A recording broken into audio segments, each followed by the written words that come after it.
bonsoir à toutes et à tous. Je suis effectivement très heureux d'être là avec vous une nouvelle fois. Je crois que c'est la 7e et la première, j'ai retrouvé ça tout à l'heure, c'était le 15 novembre 2010. Voilà. Et ça ne nous rajeunit pas. C'était le quart d'heure nostalgie. Et vous verrez, il y a des choses que j'ai racontées à l'époque, je vais en reparler, qui sont justement assez significatives. Voilà, comme tous les ans quasiment, donc c'est un exercice libre, hein, c'est une sélection d'informations que je prends comme ça dans l'actualité des derniers mois, de chiffres parus, de données, d'actualités sur les entreprises, pour parler d'économie et du territoire, les deux mots ont du sens. C'est pas une étude exhaustive, il y a forcément des oublis, des manques, c'est arbitraire, mais c'est une analyse libre que j'essaye de faire, contestable bien sûr, pour en débattre. Et c'est un peu ma contribution à ce grand débat, si j'ose dire. Et pour moi, l'économie, ce n'est pas une fin en soi. Donc c'est pour ça, vous verrez, je la juge aussi à travers ses effets sociaux, environnementaux. Et j'essaye au maximum de regarder ce qu'il y a derrière les discours ou parfois même les postures. Voilà. Cette photo, vous l'avez peut-être remarqué, donc c'est une photo de la raffinerie de Donge la nuit, une nuit d'étoiles filantes. Je pique mes photos sur Internet, hein, comme tout le monde. Comme je ne les publie pas après, et c'est que devant vous, je crois que c'est un confrère qui l'a fait, Laurent Girondino, il me semble. Belle photo d'un grand objet du territoire, de l'économie du territoire, sur cette nuit d'étoiles filantes. Comment va l'économie du territoire? Je vais faire une réponse assez contrastée, vous allez voir, et je vais plutôt poser des questions que d'affirmer des choses, parce qu'il y a beaucoup de sujets d'ouvert. Et comme les autres fois, je commence en reprenant des chiffres et des données un peu sociodémographiques, en particulier démographiques, parce que d'abord, il y a des chiffres parus récemment, on est en début d'année, donc tous les ans, il y a des prévisions qui sortent, des chiffres actualisés donnés par l'INSEE et autres. Et la démographie est toujours, bien sûr, un élément clé de l'économie sur un territoire. Et la question que je pose, c'est est-ce qu'elle va rester un moteur? Ça l'était toujours, hein. Ici, on a une démographie très forte, très, très puissante. Les choses sont toujours vraies, mais elles sont probablement en train de changer. La dynamique, je la rappelle en quelques chiffres, les Pays de la Loire, 3 786 550 habitants au 1er janvier 2019, c'est une estimation, mais ça fait quand même 27% de croissance depuis 2011. C'est la troisième croissance en France après la Corse et l'Occitanie. C'est vraiment, alors que la France, c'est 0,7% par an, alors que la France, c'est 0,4%. La Loire-Atlantique, au sein de cette région, est également encore plus en pointe, avec une progression annuelle de 1,3% pour arriver à 1 380 000 habitants. C'est presque 17 000 habitants de plus par an en Loire-Atlantique, depuis 5 ans. Donc, et la Loire-Atlantique pousse plus vite que les autres départements de la région. Et autre fait notable, au sein de cette région des Pays de la Loire, c'est les communautés urbaines qui captent une grosse part de la croissance, puisque les communautés urbaines de Nantes, d'Angers et du Mans font 42% de la croissance régionale. Et Nantes Métropole, elle aussi, a continué d'accélérer, puisqu'elle était sur une pente de progression de 0,5% entre 2006 et 2011, et que la progression était de 1,5% entre 2011 et 2016. Donc c'est important, même si c'est une tendance nationale, hein, sur les métropoles, mais on voit bien que là, il y a un moteur qui reste puissamment allumé. Il y a toujours un effet côte ouest, hein, comme on a dit il y a longtemps à Nantes, mais c'est toujours vrai. Vous voyez cette carte où on voit la Loire-Atlantique comme étant le département qui a eu la plus forte croissance. Je ne sais pas si vous la voyez bien, mais la plus forte croissance des départements français sur ces dernières années. Et à droite, vous avez une carte où on voit où vont les plus de 60, où il y a le plus de 60, la croissance la plus forte des habitants de plus de 65 ans. Et vous voyez qu'il y a un effet littoral. Donc cet effet côte ouest, c'est aussi un effet de vieillissement de la population, d'attraction d'une population âgée. Voilà, donc on a là un effet dont bénéficie Nantes depuis toujours, avec un sol migratoire positif très fort pour Nantes Métropole. Et ce qui est intéressant, c'est que pour Nantes Métropole, le solde est positif à la fois pour Nantes Métropole, mais également en dehors de Nantes Métropole. C'est-à-dire qu'il n'y a pas un effet au sein de ce territoire, il n'y a pas un territoire nantais qui assèche les communes de la métropole et il n'y a pas la métropole qui assèche le reste, la couronne environnante. Tout ça fonctionne assez bien. Et là, je me réfère à une étude de Laurent qui était parue en janvier, qui note que l'apport migratoire longue distance se fait vers la ville-centre. Les gens viennent de loin et vont d'abord dans la ville-centre. Ils sont attirés par le dynamisme économique universitaire. Et l'apport migratoire courte distance va vers la périphérie, la couronne périurbaine. C'est-à-dire quand on vient de pas très loin, on s'installe plus facilement en zone périphérique. Mais c'est aussi, dans les chiffres qui sortent, on constate un vieillissement, je l'ai dit tout à l'heure, de la population, comme partout, mais c'est assez contrasté en Loire-Atlantique, puisque Nantes Métropole, les plus de 65 ans représentent 16% de la population en 2014, et on estime qu'ils feront 21% de la population en 2050. Et quand on prend la Carène sur la côte, on passe de 20% à 30%. Cap-Atlantique, on est à 28% et on passera en 2050, selon les tendances, à 43%. Vous voyez, ça devient vraiment... Et pour la Loire-Atlantique, on devrait passer de 17% à 25%. Donc là, il y a un effet vieillissement de la population, même s'il est moindre qu'ailleurs, mais qui posera forcément des questions, qui en posent déjà, à la fois économiques, sociales, et puis aussi peut-être sur une forme d'envie de se développer ou de dynamique, j'y reviendrai. Quand on regarde aussi les cartes récemment parues, on voit que cette Loire-Atlantique, ce dynamique de ce territoire, vous voyez les points rouges sur la gauche, sur le littoral, et on voit cette diagonale du vide qui est connue en France, mais qui apparaît bien, puisque les points foncés en violet sont ceux où il y a au contraire une dépression démographique. Donc de l'est de la France vers l'Aquitaine, là, il y a vraiment cette diagonale du vide qui est bien connue et qui continue, qui s'accentue.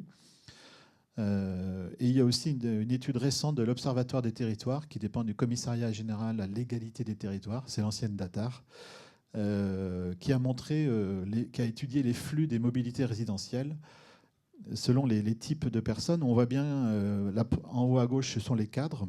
Donc la mobilité des cadres, c'est entre Paris et les métropoles, pour faire simple. C'est donc l'effet de métropolisation, ce qu'on connaît bien, nous, ici à Nantes. Les ouvriers, ça se déplace entre départements voisins. Donc vous voyez la proximité de déplacement de cette catégorie de population. Les retraités, eux, en bas à gauche, c'est vraiment du centre de Paris vers la côte. On retrouve l'effet évoqué tout à l'heure. Et puis les étudiants, ils se baladent entre les métropoles régionales et Paris. Donc c'est beaucoup plus diversifié. Voilà, c'est intéressant cet observatoire des territoires et aussi le nom de ce commissariat général à l'égalité des territoires. C'est un nom qui en dit long, au fond, d'un point de vue sémantique. Parce qu'avant, on parlait d'aménagement du territoire. Il y avait une volonté politique de faire bouger les choses. Aujourd'hui, on parle d'égalité, on affiche un beau principe. Mais ce qui se passe, c'est l'inégalité qui s'accroît entre les territoires. On l'a vu tout à l'heure. Donc, moins d'action, plus de mots, tout va bien. Et puis,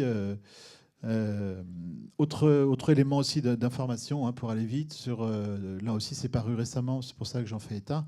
L'analyse des flux entrants et sortants de la Loire-Atlantique. Donc vous voyez les flèches, grosse attractivité de l'Île-de-France, de la région parisienne. En fait, il y a plus d'habitants qui vont quand même de Loire-Atlantique vers le Maine-et-Loire. Donc, ceux qui partent de Loire-Atlantique vont vers le Maine-et-Loire, vers l'Aquitaine et vers le Lyonnais. Et ceux qui arrivent, vous voyez d'où ils arrivent. Et dernier élément peut-être intéressant aussi pour la suite, c'est ce que j'appelle l'entre-soi voulu ou subi. Et là aussi, c'est une analyse des territoires qui était parue, qui montre comment est-ce que les territoires se distinguent par le profil de la population. C'est-à-dire que c'est là, quand je parlais d'inégalité croissante tout à l'heure, on le voit. Selon le profil de la population, les gens ne vont pas au même endroit et en fait, ils ont tendance à se regrouper entre eux. C'est juste un constat. Donc les jeunes adultes et étudiants et cadres vont dans les pôles urbains. Ce sont les taches rouges. Les trentenaires, plutôt cadres et professions intermédiaires, vont vers la couronne des principaux pôles urbains. Ce sont les taches orange foncé. Les ouvriers et employés, on l'a dit tout à l'heure, vont en couronne périurbaine. Les ouvriers qui ont des enfants vont encore plus loin vers les espaces peu denses. Et puis, il y a une population diversifiée, mais plutôt âgée, qui va vers les espaces ruraux de la moitié sud de la France et les retraités vers le littoral. Donc, en fait, c'est cet entre-soi que j'évoquais tout à l'heure, où on voit s'agréger des populations selon des types, selon les territoires. Il y a bien sûr des exceptions, mais on voit ces tendances assez nettement. Voilà, sur ce première analyse du territoire, de son évolution démographique, à la fois en quantité et en qualité. Bien sûr, derrière découlent beaucoup d'éléments qui font l'actualité économique de ce territoire, dont je vais parler. Et le premier, c'est évidemment l'aéroport Nantes-Atlantique, avec une question, possible agrandissement. Il n'est plus question de transfert, vous le savez, je ne vous apprends rien. Mais est-ce qu'on va même pouvoir l'agrandir? Cette question elle est extrêmement ouverte aujourd'hui. Je rappelle quelques chiffres sur le trafic. En 2018, 6,2 millions de passagers, soit une croissance de 13% avec 58 582 mouvements d'avion. Pour information, les médiateurs, les fameux médiateurs nommés par Hulot pour justifier l'abandon du projet, avaient annoncé un trafic de 6 millions de passagers en 2025. Voilà, avec ce qui aurait fait une croissance annuelle de 1,1%. Et celui qui a dénoncé la supercherie, c'est un ancien de Europe Écologie Les Verts, qui a d'ailleurs été viré à cause de ça, qui s'appelle Hubert Rouault, et qui est un ancien conseiller technique du ministère de l'Environnement. Et il trouvait que la manip était un peu grosse, donc il a quand même fait état de ces chiffres. Voilà. Donc, et l'atelier citoyen, entre guillemets, qui contestait le transfert, prévoyait 54 695 mouvements d'avion en 2025. Et on a déjà dépassé ça. Je dis ça aussi au passage, que ça prouve que les experts, ça fait du bien aussi. On peut être citoyen et aviser, bien sûr, mais dire qu'il n'y a que les citoyens qui ont raison ou que les politiques qui ont raison. Moi, je rends aussi hommage aux technos, aux gens qui étudient sérieusement les choses. C'est peut-être pas toujours bien vu, mais je pense qu'on a besoin d'eux. Voilà, donc on a un discours officiel qui se développe avec un débat public qui va s'ouvrir sur un agrandissement possible, une extension. Alors on ferme l'hypothèse du transfert, même si les riverains continuent de le demander. Que ce soit le COSETA ou elle pour l'Ouest. Mais d'un point de vue politique, le Premier ministre récemment l'a rappelé, il n'est pas question de réouvrir ce sujet-là. Donc c'est une hypothèse qui va être mise en débat public d'extension ou pas de l'aéroport. Alors il y a une première étape juridique, ça va être de désigner le nouveau concessionnaire, qui sera peut-être l'actuel, mais il y a une fin de cycle juridique qui s'opère, donc un choix qui devrait être fait pour le concessionnaire de l'aéroport. Il y a la question de la compensation, du fonds de compensation pour les riverains qui aujourd'hui subissent le bruit, qui est en cours de discussion, pour l'insonorisation des logements, des équipements, etc. Le droit de délaissement des habitations, voire de transfert de certaines activités au collège, ce qui est envisagé. Ça a été chiffré par Nantes Métropole, au global, des demandes à 150 millions d'euros. S'il fallait faire tout ce qui semble devoir être fait pour apaiser ce problème. Or, l'État a prévu pour l'instant 20 millions d'euros, avec un nouveau chiffre qui doit arriver en 2019. Donc il y a un nouveau plan de gêne sonore qui va être fait, qui va augmenter la population couverte. On va parler d'une aérogare qui va être agrandie avec un parking de 300 places immédiatement, puis un deuxième de 300 places une année plus tard. Cette concertation publique qui va s'ouvrir. Et on annonce qu'il y aurait 5 scénarios d'étudier. Là, c'est le maire de Saint-Aignan qui en a parlé. Donc, une piste qui serait augmentée de 800 mètres vers le sud, ou, deuxième hypothèse, de 400 mètres. Une piste perpendiculaire qui pourrait la remplacer, une piste supplémentaire en V qui serait plus courte, et la rénovation de la piste actuelle. Voilà les hypothèses qui vont être mises en débat, avec officiellement une étude pour porter la capacité à 9 millions de passagers, voire à 15 plus tard, 15 millions dans un futur. On peut s'interroger une nouvelle fois sur la sincérité de ces données, de ces chiffres. Est-ce que ça va être possible? Ils sont sans doute sincères dans leur expression, mais si on est réaliste, est-ce que ça va être possible? On en reparlera. Par exemple, je cite le maire de Saint-Aignan, Jean-Claude Lemasson. Si on allonge la piste de 800 mètres, la limite de l'emprise foncière de l'aéroport, le grillage en quelque sorte qui est au bout de la piste, serait juste de l'autre côté de la rue, notre petit centre commercial et du garage automobile. Voilà, donc vous voyez un peu l'hypothèse. Je veux bien qu'on la mette en débat, mais bon. Il semble qu'il y ait un scénario privilégié qui se dessine, qui serait une extension de 400 mètres et avec une fermeture plus forte de l'aéroport qui a déjà été négociée d'ailleurs, une sorte de couvre-feu entre minuit et 6 heures du matin. Là, il y a peut-être un compromis qui se dessine vers ça, mais même ça, on peut s'interroger. Parce qu'on voit aussi d'autres éléments se mettre en place, des chiffres et des données arriver, notamment sur la santé publique. Vous avez vu que la question des vols de nuit donc, est très discutée, même s'il y a eu un consensus des maires et de la Chambre de commerce sur une interdiction entre minuit et 6 heures. Il y a des études de l'OMS qui sont sorties récemment, il y a des seuils qui ont été durcis, et c'est normal, il y a tout un courant qui veut protéger les gens du bruit en général et du bruit des avions en particulier.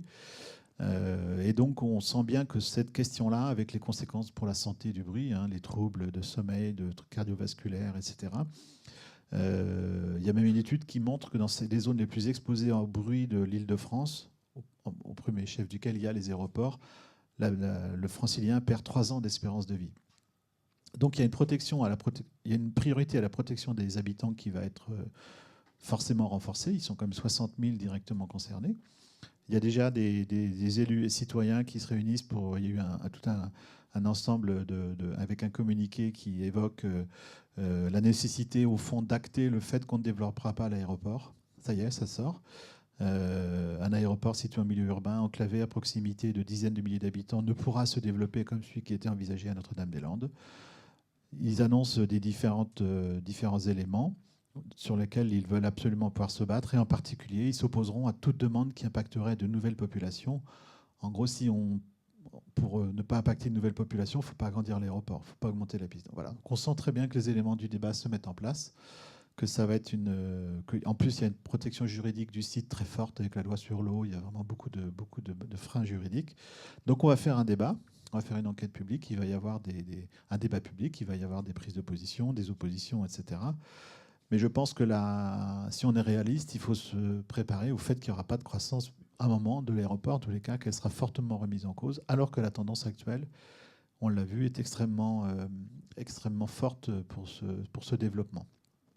On peut être pour ou contre, ce n'est pas tellement le sujet pour moi, parce que les avions vont continuer à décoller. Simplement, ils ne décolleront pas de Nantes, ils décolleront de Paris ou d'ailleurs. Ce qui fait que, d'ailleurs, la réponse du Premier ministre lorsqu'il est venu récemment à Nantes est de dire on va améliorer la liaison ferroviaire Nantes-Paris, la signalisation, la protection de la voie pour améliorer la circulation des trains, faire qu'ils soient moins souvent en retard ou bloqués. On va faire le barreau sud de l'Île-de-France va être enfin, en tous les cas, on l'annonce qu'il va être amélioré et réalisé. C'est quoi ce qui se dessine derrière ça? C'est une vision recentralisée du territoire, avec une Île-de-France encore plus puissante. Le Grand Paris, je vous rappelle, 110 milliards d'euros d'investissement public et privé. L'extension de Roissy, j'en reparlerai tout à l'heure, etc., etc. Au fond, ça veut dire qu'on va développer le trafic aérien sur Paris plutôt que le décentraliser un peu sur Nantes. Je pense qu'au plan global de l'environnement, la balance est négative parce qu'on va développer du transport, de l'urbanisation, là où il y en a déjà beaucoup. Voilà, donc c'est pour dire que le sujet est assez complexe et je décris simplement telle que la façon dont il se dessine. Il y a eu aussi une enquête parue sur le coût global de l'opération entre l'abandon du projet avec l'argent qui avait été mis dans le projet, 20 millions d'euros en expropriation, etc., en études, la compensation pour les riverains qui devrait être faite de Nantes Atlantique, une extension de Nantes Atlantique qui, si elle a lieu, etc., etc., le coût des infrastructures qu'il faudrait développer. En gros, les études comme ça, à grands traits, disent que ça peut déboucher en gros sur 1 milliard de coûts, c'est tout compris, ce qui est plus que ce qu'était le projet initial. Voilà. Pendant ce temps-là, pas de problème pour agrandir Marseille. Il y a un projet qui est sorti là, qui prévoit de 250 millions d'euros pour l'extension de l'aérogare. Pour porter l'aéroport fait 10 millions de passagers. Pareil, il y a une extension en cours à Nice pour aller de 12 à 18 millions de passagers. Personne n'en parle. Et je reviens sur ce que je disais tout à l'heure. Il y a le projet du terminal 4 à Roissy, qui est chiffré entre 7 et 9 milliards d'euros d'investissement pour passer de 67 millions à 100 millions de passagers à la fin dans 10 ans et pouvoir poursuivre le développement jusqu'en 2050. Une construction qui démarrerait à partir de 2020. Et 7 à 9 milliards d'euros d'investissements prévus qui vont s'engager, ça représente à peu près 15 fois Notre-Dame-des-Landes. Voilà. Donc ça confirme bien ce que je disais tout à l'heure. En même temps, il y a l'extension d'Orly avec la réunion des deux aérogares. C'est 1,5 milliard d'investissements qui sont en cours et qui vont être bientôt mis en service. Voilà. Ce que je voulais dire, c'est qu'on développe ailleurs. Soit il y a une décision nationale de ne plus développer l'avion, soit on essaye de le répartir, ou soit c'est la situation actuelle, on le concentre sur certains points et on pénalise un autre. Voilà, c'est un constat que je voulais vous livrer, vous partager. Ça pose cette histoire de Notre-Dame-des-Landes, bien sûr, quelle qu'en soit la raison, là j'analyse simplement les conséquences. La question des grands projets, ce qu'on appelle les grands projets, hein, c'est un terme qui recoupe beaucoup de choses, mais vous avez bien sûr suivi l'actualité du projet de stade. Je ne vais pas y revenir, simplement dire qu'il y avait ce projet de 40 000 places sans financement public, avec initialement un quartier de 2000 puis 1500 logements sur 22 hectares qui était imaginé. Tout ça a disparu. D'abord par l'abandon du projet urbain, puis ensuite l'abandon du stade Dès lors que Valdemar Kita, le président du FC Nantes, a été mis en cause dans une enquête fiscale qui arrivait finalement à propos pour permettre de se débarrasser de ce qui était devenu un boulet. Mais la réalité, c'est qu'on perd un investissement financé par de l'argent privé de 250 millions d'euros, ce qui n'est pas rien. Et surtout, moi, je pense que... Alors, je pense que surtout le problème de fond pour moi, c'est pas le stade, parce que 2 stades à côté c'était ridicule. Est-ce qu'il fallait rénover ou faire un nouveau stade? J'ai pas tellement d'avis, je ne connaissais pas assez le sujet. Par contre, il me semble qu'il y avait une proposition de construire 1500 ou 2000 logements dans 22 hectares laissés en friche urbaine, connectés au tramway à côté du périphérique, un lieu qui était passé sous les radars de Nantes Métropole et qu'un promoteur un peu vigilant avait dit mais au fond là on peut faire quelque chose, je vous propose de le faire et grâce à ça, etc. Enfin, c'était la mécanique proposée par Réalité, Johan Joubert, avec un urbaniste qui s'appelle Dominique Perrault, qui est quand même pas le dernier des urbanistes qui avait travaillé sur le projet. Et au fond, moi je me dis, le problème, pour moi c'est ça que je retiens de cette histoire-là. C'est-à-dire qu'il y avait une opportunité de construire des logements bien placés, avec un urbanisme intelligent qui permettait d'avoir des espaces verts et une ville compacte, il ne faut pas refuser le mot, mais avec des services à côté, une proximité entre les emplois, les services et les logements, ce qui faisait moins de déplacements, donc c'est bon pour l'environnement, etc. Donc c'était une vision intelligente de la ville. J'y reviendrai sur le logement. On manque actuellement fortement de logements à Nantes avec des conséquences sociales qui sont quand même très, très, très, très pénibles, très dures.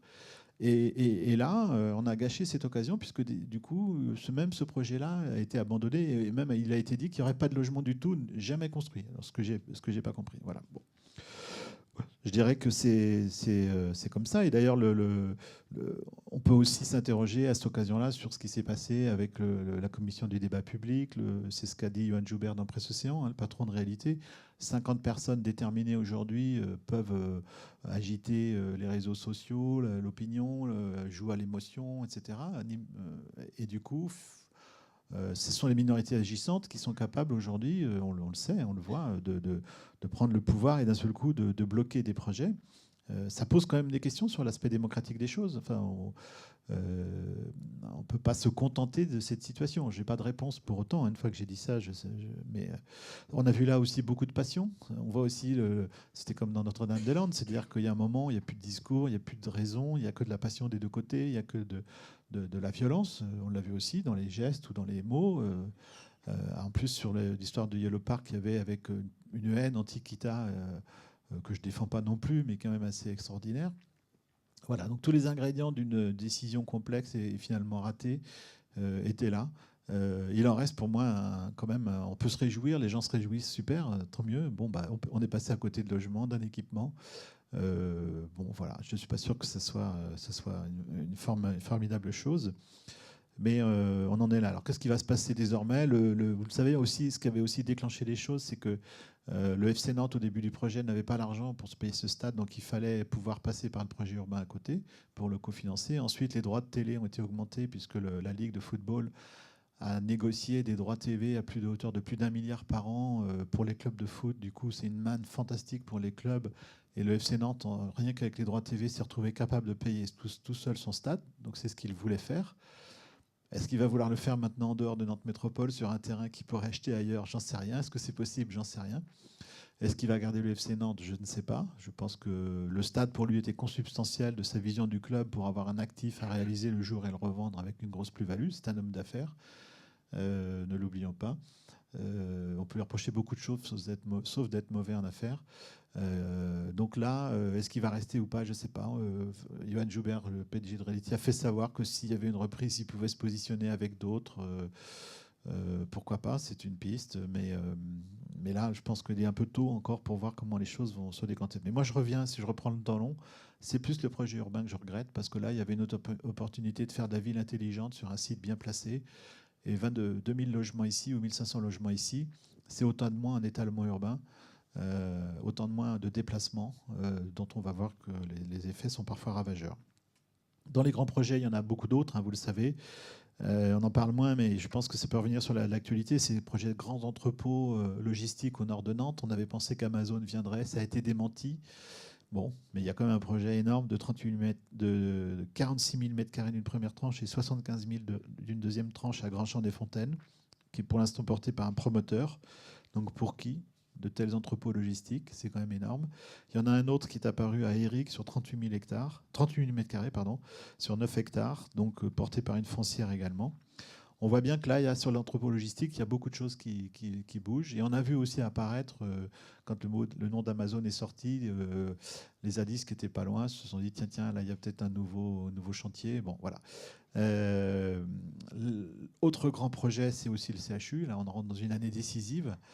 Vous connaissez les chiffres, hein, 953 millions d'euros TTC d'investissement annoncés, dont 225 financés par l'État. C'est le plus gros projet hospitalier de France actuellement. La question que je pose, c'est est-ce que c'est une opération en cours, comme le dit la communication du CHU, de Nantes Métropole, etc., avec des débuts de travaux en 2020 et livraison en 2026, ou est-ce que c'est encore un projet? Les deux, sans doute, un petit peu les deux. Ce qui est sûr, c'est qu'il y a une enquête, un débat public là aussi une enquête publique qui va être ouverte prochainement, qui va permettre certainement de recueillir des avis favorables, défavorables. Il y a toute une partie de la part. Au plan politique, il y a toute une opposition qui s'est mise contre le projet. Il y a une partie d'associations qui militent contre également. On verra ce que sera l'avis des commissaires enquêteurs lorsqu'il sera rendu. S'il est négatif ou s'il est fait état de contre-proposition, ce qui est très probable en tous les cas pour les contre-propositions, qu'est-ce qu'il en sera fait? Voilà, c'est la dernière fenêtre de tir en tous les cas d'un point de vue juridique pour essayer de retarder le projet puisque le permis de construire est déposé. Il est en cours d'instruction et donc on peut penser que le débat public, ce sera le moment décisif cette année. Il va avoir lieu prochainement pour savoir si les choses avancent ou pas. Derrière le CHU, vous le savez, c'est un énorme projet de quartier, hein, tout le sud de l'île de Nantes, sud-ouest de l'île de Nantes, 1 million de mètres carrés constructibles prévus d'ici 2030, avec autour du CHU le transfert de la faculté de médecine qui a été annoncé et confirmé récemment, un institut de recherche santé supplémentaire s'ajoutant à l'existant, 11 écoles paramédicales, infirmières, sages-femmes, kinés, etc. qui doivent venir, un immeuble biotech. Donc c'est un campus de la santé autour de l'hôpital. Il y a aussi 2 lignes de tram de prévues, des logements, des bureaux sur toute cette partie, un parc urbain. Voilà, donc on peut penser quand même que là, c'est tellement énorme, ceci, que c'est, comme on dit, too big to fail. On peut penser que c'est trop gros pour que ça soit arrêté, quoi. C'est le pari que je fais. Autant les autres projets étaient fragiles, celui-là, je pense que même s'il va être contesté, il risque quand même d'être avancé, parce que là, on touche quand même à des intérêts et des enjeux assez colossaux d'un point de vue économique, urbain, etc. Dans les autres projets envisagés dont on parle, il y a ceux qui sont réclamés sur un nouveau franchissement de la Loire. Là, on peut être plus dubitatif. C'est réclamé par le monde économique, par Nantes Métropole. Il y a une étude qui est faite pour un nouveau franchissement de la Loire avec la région, plutôt à l'intérieur du périphérique. Mais là, on a bien vu qu'il y a aussi un combat politique qui va être mené. On a senti que le Premier ministre là-dessus était très prudent lorsqu'il est venu à Nantes récemment. Il y a les grands projets d'éoliennes en mer, j'y reviendrai aussi pour montrer la complexité du sujet. Ce qu'on peut se dire aujourd'hui, c'est qu'effectivement, le grand projet ne va plus de soi, tant mieux, parce que ce n'était pas non plus évident d'en faire pour en faire, ce n'est pas un principe. Notre-Dame-de-Lande a été pour moi la matrice ou le moment déclenchant une nouvelle époque. On a tous les ingrédients là de ce qui se passe maintenant ailleurs et continuera à se passer ici. Donc il faut pouvoir faire avancer un projet, être beaucoup plus fort qu'avant, beaucoup plus armé. Mais je dis aussi, attention, on vit sur des décisions prises il y a 30 ou 50 ans qui ont permis cette croissance, qui ont permis cette extension, ces infrastructures, ces investissements, hein, que ce soit portuaire, dans les grandes écoles, sur l'université, dans autoroutiers et autres. C'est ce qui a permis aussi au territoire de se développer. Et aujourd'hui, si on ne les prend pas, c'est peut-être dans 50 ans que les choses se passeront différemment. Pour autant, il n'y a pas une religion du grand projet. Il y en a des contestables.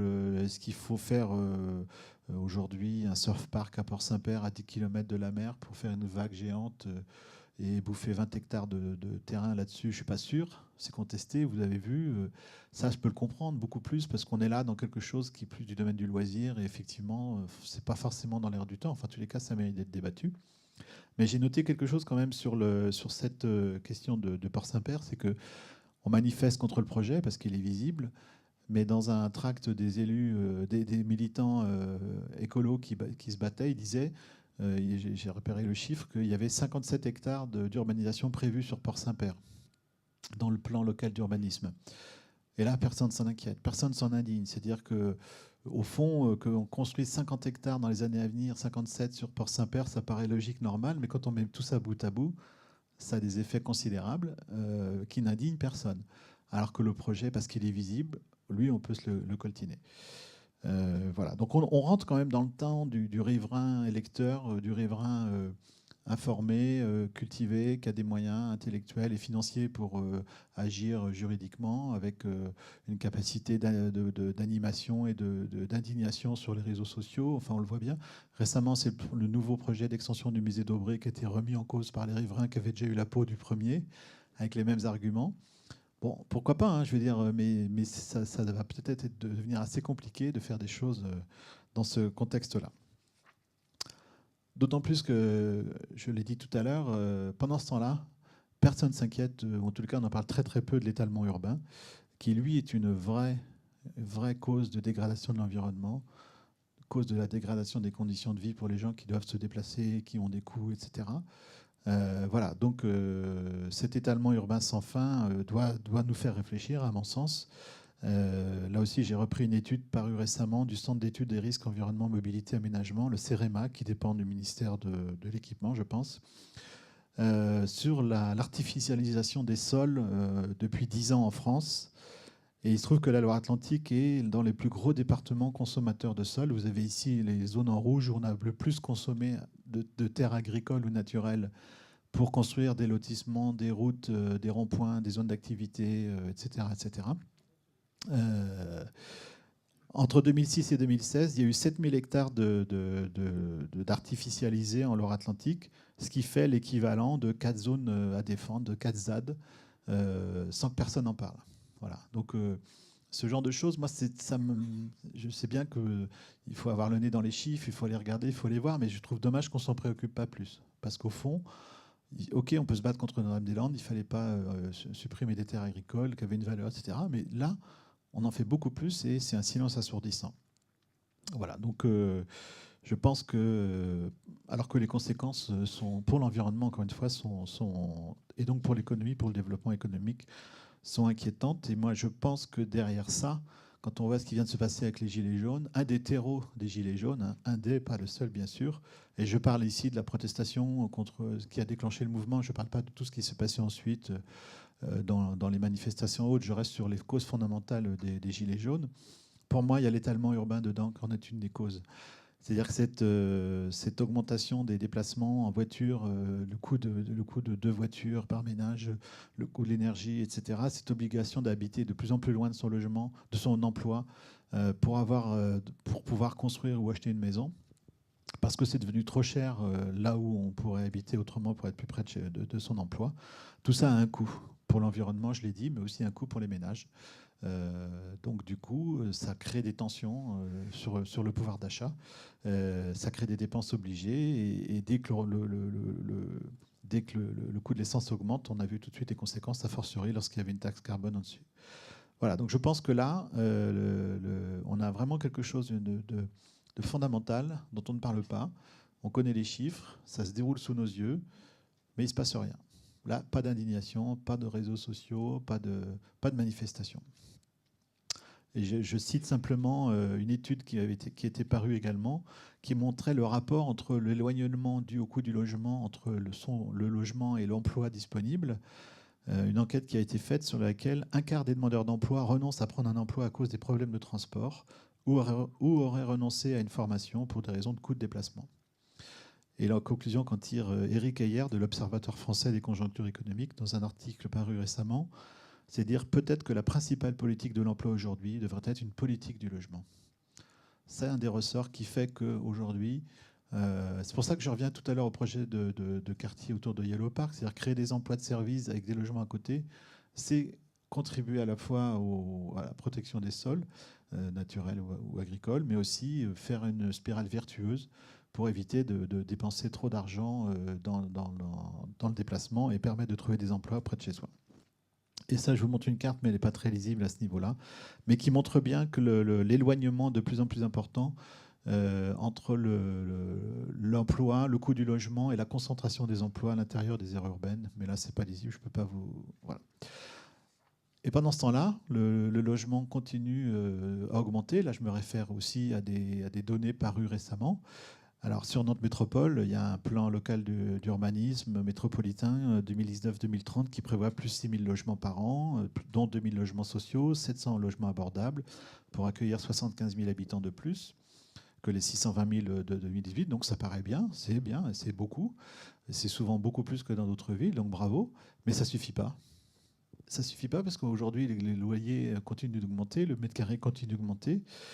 Et ceux qui le disent, c'est par exemple les notaires. Ils ont communiqué fin d'année 2018, et je les cite, hein, sur Nantes et la première couronne, les primo-accédants ont désormais beaucoup de difficultés à acheter. La grande majorité des acheteurs sont des cadres moyens ou supérieurs. Et ils constatent qu'à l'inverse, à Guémené-Pinfao, la moitié des logements, des maisons, sont achetés par des ouvriers ou des employés. Donc on est bien dans cette logique infernale, hein, d'exclusion sociale des centres-villes où il y a des emplois, des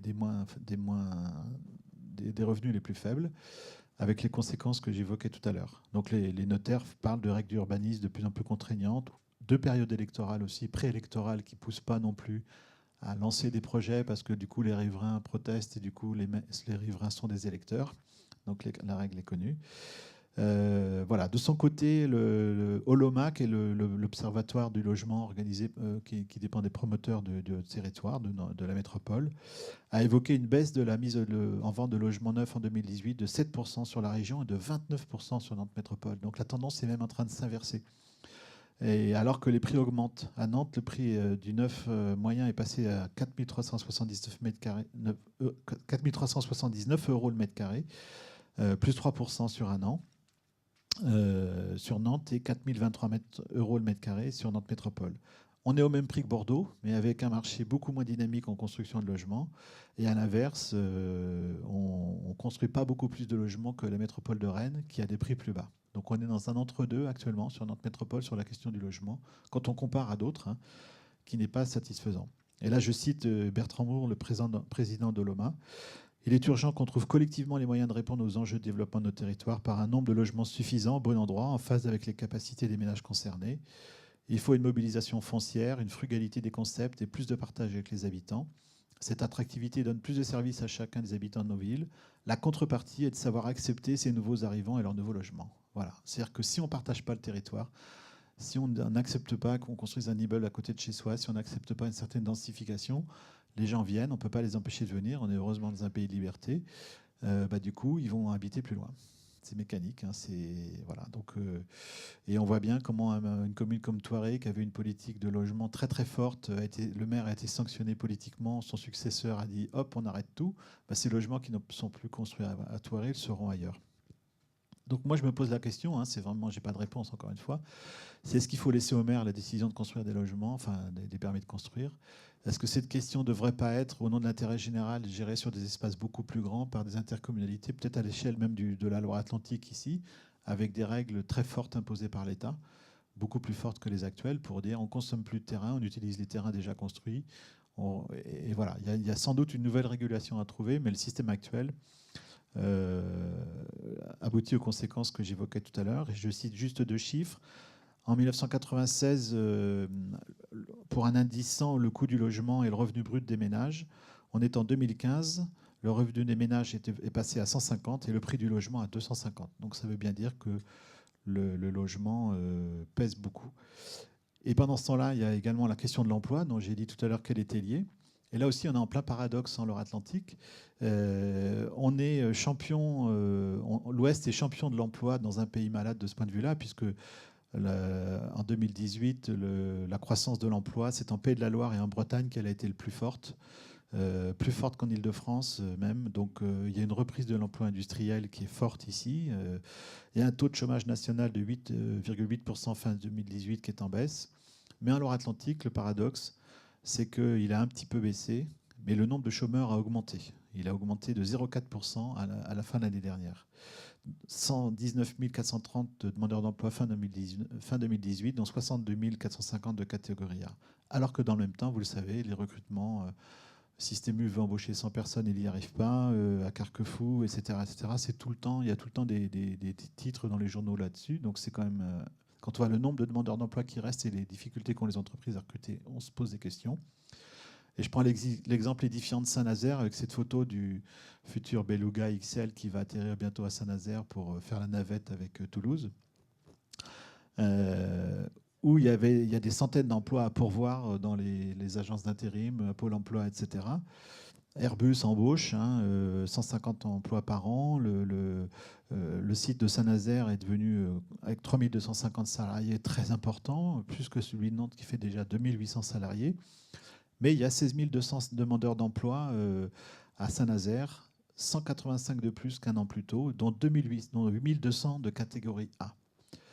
Voilà. Donc, comment est-ce qu'à Saint-Nazaire, où les chantiers navals embauchent, Airbus embauche et tous leurs sous-traitants recrutent, c'est le territoire qui a probablement le plus beau carnet de commandes en France et même peut-être en Europe au niveau industriel. On ne peut pas faire mieux. Il y a une dynamique démographique, il y a tout pour que l'emploi soit dans tous les domaines très actif, y compris dans les emplois de services, etc. Pour autant, il y a un nombre de chômeurs qui ne baisse pas, voire même augmente.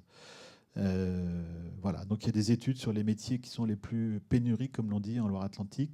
Les premiers, c'est ingénieur et cadre d'études informatiques, ensuite technicien d'études et développement en informatique, aide à domicile et aide ménagère, conducteur routier, conducteur transport, etc., soudeur, ouvrier des industries agroalimentaires, couvreur, plombier chauffagiste, etc. Voilà. Est-ce que ça a un rapport ou pas? Mais je vous donne ce chiffre quand même, puisqu'il a été récemment évoqué par une enquête parue dans Place Publique. 24 405 travailleurs détachés en Pays de la Loire. C'est une enquête de, je crois, de l'agence d'urbanisme de Saint-Nazaire. Vous savez, les travailleurs détachés qui viennent de pays étrangers pour travailler en France, ils touchent le même salaire, mais il n'y a pas les mêmes charges sociales. Du coup, il y a un avantage concurrentiel très fort par rapport à d'autres. Ils acceptent bien sûr des conditions difficiles ou plus difficiles. Ils ne rechignent pas sur les horaires, etc. Parce qu'ils viennent là ils viennent de Pologne, des pays de l'Est, etc. Enfin bon, et il y en a beaucoup. Est-ce que c'est une des causes ou pas? Je ne sais pas, mais enfin, ils sont là. Donc je pense que ce qui a été annoncé le 18 février ici, le pacte régional d'investissement dans les compétences, pour faire en sorte qu'on forme des jeunes aux métiers qui sont recherchés beaucoup plus qu'avant. Enfin, j'allais dire enfin, mais pour moi, ça reste quand même à la fois un mystère et un scandale. Comment on n'arrive pas, depuis le temps qu'on en parle, à résoudre cette équation entre les emplois à pourvoir et les demandeurs d'emploi sur un bassin qu'on connaît bien, qui est celui de la Loire-Atlantique? Je pense qu'il y a un mélange, certes sans doute, de complexité, mais il y a peut-être aussi un manque de courage politique, un manque d'action en tous les cas. Ou alors il faut s'y résigner, il faut dire on n'arrivera pas au plein emploi. Mais si on n'arrive pas au plein emploi à Saint-Nazaire, on n'y arrivera jamais. Il faut être très clair, quoi. Donc, du coup, il faut l'admettre là aussi, il faut s'y résigner. Dans la série des questions que je pose aussi sur ce territoire, c'est celle de la transition écologique. Vous voyez cette photo de l'éolienne Floatgen qui est au large du Croisic, une éolienne flottante qui est très jolie dans son environnement, mais elle est un peu seule. C'est la seule éolienne qu'il y a au large des côtes françaises aujourd'hui. C'est un prototype pour tester la capacité à faire plus tard des éoliennes qui sont plus ancrées dans le sol mais qui flottent. Donc c'est superbe d'avoir fait ça. C'est l'école centrale qui a animé un réseau d'acteurs scientifiques et industriels pour réussir à le faire. C'est un superbe projet. C'est peut-être une future chance de devenir pour la France leader mondial dans ce domaine-là, qui est promis un grand avenir, on l'espère. Mais qu'est-ce qui s'est passé à la fin très récemment? Une énorme déception de tout le monde des énergies marines renouvelables lorsqu'a été présenté le plan pluriannuel de l'énergie par le gouvernement, hein. Le plan pluriannuel de programmation de l'énergie, pardon, présenté par François de Rugy fin novembre dernier. Sur les EMR, c'est considéré comme une catastrophe par tous les gens de la filière. En gros, je lis simplement la lettre ouverte de 9 dirigeants de start-up de cet univers-là. L'État ne prévoit qu'un tiers de ce que l'on attend, 5 gigawatts en 2030, alors 15 étaient escomptés et nécessaires. La France est à l'avant-garde de l'éolien flottant. Si on attend 10 ans, il sera trop tard. Voilà. Donc, et communiquer des 6 présidents de région concernés du littoral français qui parlent de scénario catastrophe. Je rappelle que les EMR, aujourd'hui, c'est déjà 1370 emplois en Pays de la Loire, qui est la région leader en France sur le sujet. Donc ce côté frilosité de l'État est incompréhensible. Enfin, on sent que là, il y a un potentiel extraordinaire. Et on voit déjà les effets. L'usine General Electric de Saint-Nazaire qui fabrique les nacelles C'est séparé de 300 intérimaires. Il y avait un effectif de 420 salariés parce qu'ils ont livré 66 nacelles pour un parc allemand. Puis depuis, ils attendent les commandes pour le parc de Saint-Nazaire. Le parc de Saint-Nazaire, par exemple, lorsque je suis venu ici la première fois, je disais tout à l'heure en 2010, j'ai dit vous allez voir, il va se passer quelque chose d'extraordinaire au large de Saint-Nazaire, parce qu'à l'époque c'était un projet qui était un peu dans les limbes. L'appel d'offres a été lancé en 2012 et il n'y a toujours rien. Voilà. Donc le plan pluriannuel de programmation là, vient de fixer un seuil à 3 gigawatts en 2023. On n'est pas sûr d'y arriver, alors qu'il est en baisse par rapport aux prévisions initiales.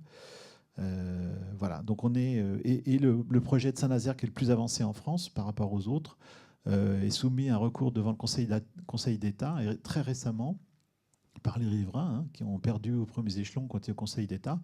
Et très récemment, le rapporteur public a proposé d'admettre le pourvoi et de renvoyer devant le cour administratif de Nantes. Ça veut dire qu'ils ont une chance de succès. Voilà. Donc peut-être que le tribunal, peut-être que le Conseil d'État finalement ne suivra pas le rapporteur, mais enfin en général c'est ce qu'il fait. Auquel cas, ça veut dire à nouveau du retard, à nouveau des procédures. Alors qu'il y a une urgence économique et environnementale majeure, quoi. Il y a 2 milliards d'euros d'investissement potentiel, une filière qui pourrait aller à 7000 emplois. Et on sent qu'il y a un scénario juridique qui se profile peut-être de la même façon sur l'autre projet qui est au large de l'île de Noirmoutier. Voilà. On retrouve là des riverains, parce que les recours sont portés par des riverains à haut revenu, capital intellectuel, ayant du temps de payer les meilleurs avocats, qui ont de belles maisons sur la côte, à Saint-Nazaire et à Pornichet ou à La Baule, et qui se battent contre ça, et qui gagnent. Voilà. Pendant ce temps-là, est-ce que l'intérêt général avance? J'en suis pas sûr. Et c'est d'autant plus rageant que la France a le deuxième potentiel éolien en Europe, parce qu'elle a 2 façades maritimes, Atlantique et méditerranéenne, avec 2 systèmes de vent différents. Donc, c'est des chances d'avoir des éoliennes qui tournent plus fréquemment qu'ailleurs. Et vous voyez la taille des éoliennes ici, le nombre qui existe au Royaume-Uni, en Norvège, en Allemagne, etc., où elles sont très développées. Et en France, il n'y en a qu'une. Pour information, aujourd'hui en Europe, il y a 95 parcs d'éoliennes, 4150 éoliennes, 75% au Royaume-Uni et en Allemagne. En Allemagne, ils en sont rendus à faire 3 projets sans subvention publique. Donc, c'est-à-dire que les coûts ont baissé, parce qu'ils ont acquis tout un tas de choses que nous, on n'a pas encore.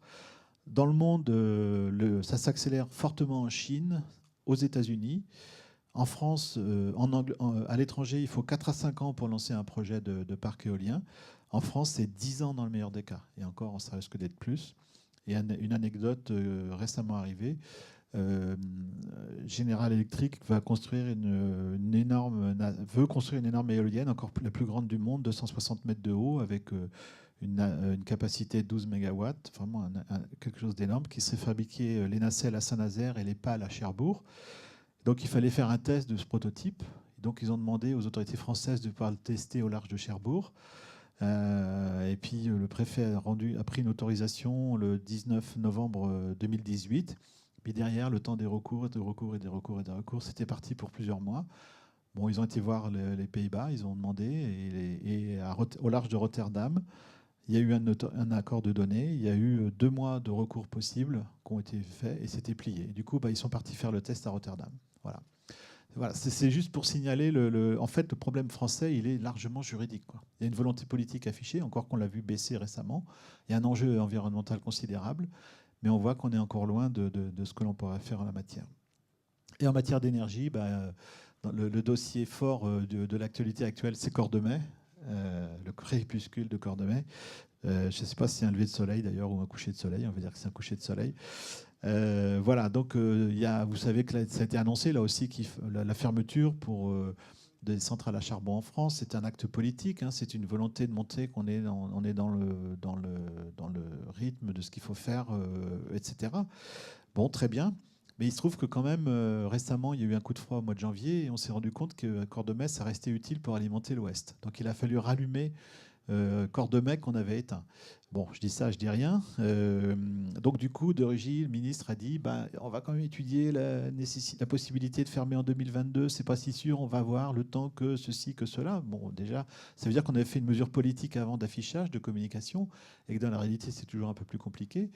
Et par ailleurs, auparavant, Hulot était contre le projet EcoBoost de transformation de la centrale en modèle d'utilisation de la biomasse végétale et de bois pour remplacer 80% de charbon et 20% de charbon pour faire de l'électricité. Donc il y a un prototype qui a été construit, qui est testé, etc. Le gouvernement actuel de Rugy a dit, bon, il est moins catégorique, il dit qu'il veut bien l'étudier, qu'il faut effectivement améliorer les choses, donc on continue d'y croire. Mais on sait qu'il y aura un soutien financier de l'État qui restera nécessaire au moins jusqu'en 2025. On sait que la centrale, de toute façon, n'aura pas la même activité, que ce projet lui-même est controversé d'ailleurs, y compris par des écolos qui trouvent qu'il n'a pas beaucoup de sens d'un point de vue écologique. Donc là, c'est un débat sans doute complexe. Il est soutenu par les syndicats, bien sûr, par les collectivités locales. Mais on sent bien que là, il faut passer à une autre époque. Encore une fois, pourquoi pas? Mais moi, ce que je ne comprends pas, c'est qu'on ferme une centrale au charbon qui, certes, est polluante, évidemment, personne ne peut dire le contraire. Mais à l'échelle française et à l'échelle européenne, il y en a. Et pendant ce temps-là, on ne fait pas les EMR à 50 km. C'est ça que je veux dire. Si on était fort sur les EMR, on fermerait Cordemais, ça irait bien. Là, le problème, c'est que le gouvernement, le système français ne tient pas les promesses qu'il avait lui-même données de construire des éoliennes au large des côtes françaises. Et quand j'ai trouvé cette carte, je me suis dit, en plus, les bien-pensants, entre guillemets, sur l'environnement sont à l'ouest et les pollueurs sont à l'est. Ça rappelle une phrase que Mitterrand avait dit, je crois en 92, il avait dit, les euromissiles sont à l'est et les pacifistes sont à l'ouest. Pour rappeler que les manifestations contre les missiles avaient lieu à Berlin, à Paris, et qu'ils étaient quand même pointés de l'autre côté et sur nous. C'était assez paradoxal, mais bon. Parce qu'il ne fallait pas installer de missiles en face. C'était ça l'histoire à l'époque. C'était juste pour montrer qu'on est pas mal ici. Bon, je ne veux pas dire qu'il faut maintenir Cordemais par principe, mais je veux dire simplement, on fait aussi là de la politique, on fait aussi là parfois de la communication. Et ce tableau, qui n'est pas très clair, montre que l'enjeu de l'émission de CO2, il est surtout dans le logement, dans le transport, enfin vous le savez. C'est là où les batailles sont à mener, les plus fondamentales, etc. Voilà, je change de sujet, je continue sur les grands projets du territoire. D'une autre façon, celui-là est abouti, mais il pose des questions. C'est le mine qui est en cours d'installation. Ça y est, le transfert est fait. C'est la question que je pose. Est-ce que ça va être un temple du local ou est-ce que ça va être une plateforme du mondial? Ça va être forcément un peu des deux.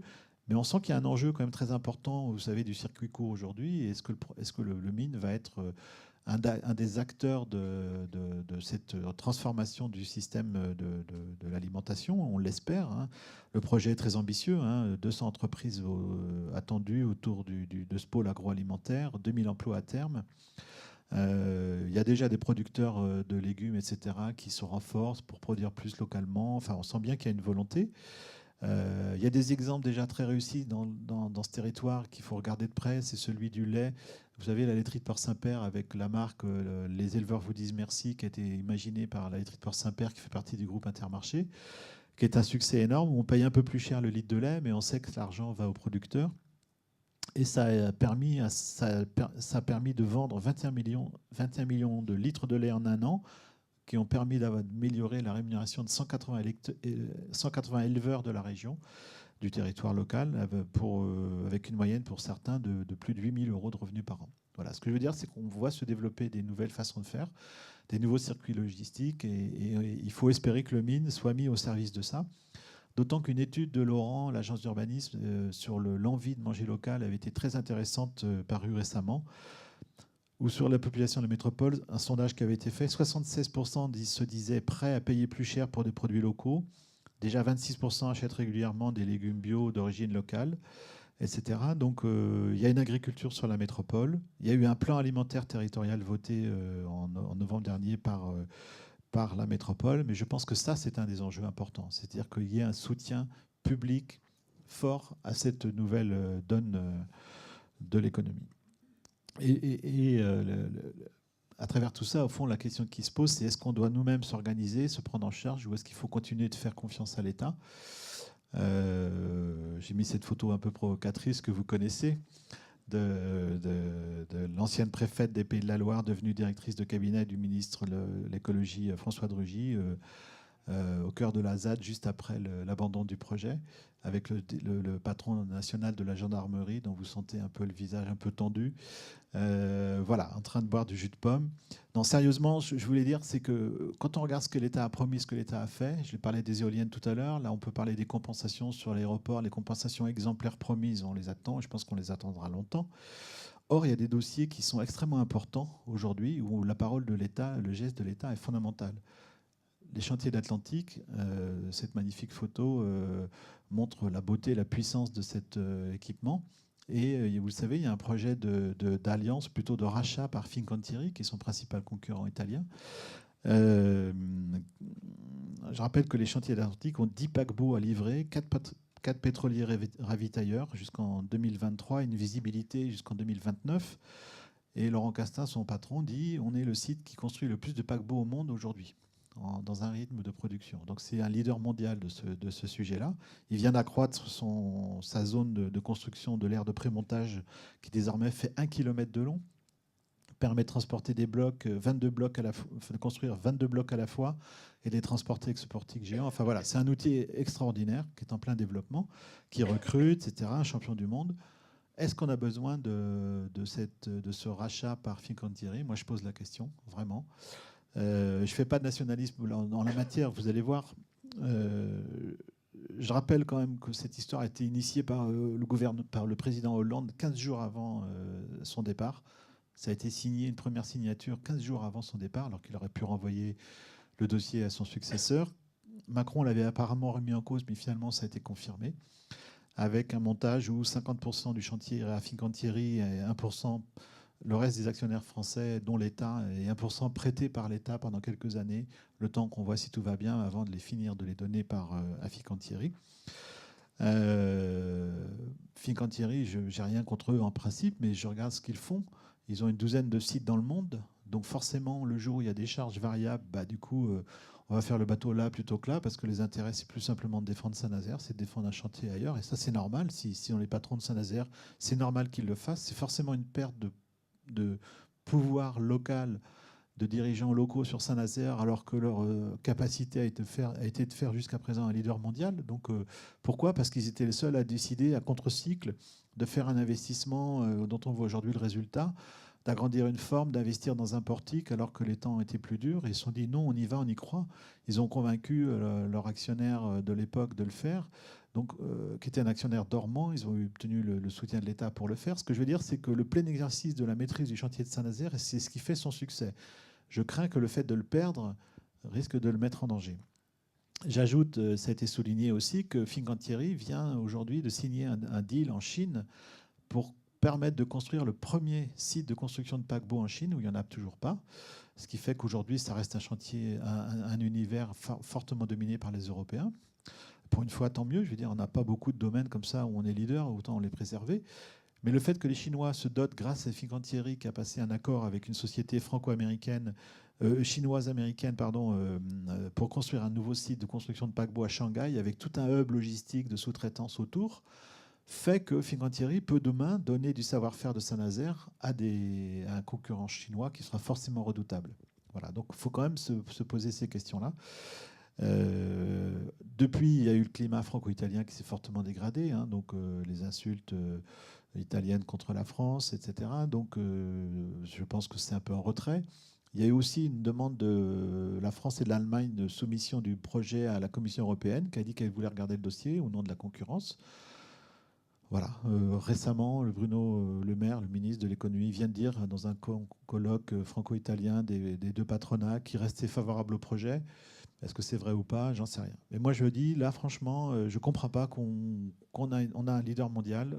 Pourquoi on le cède de facto à son concurrent italien?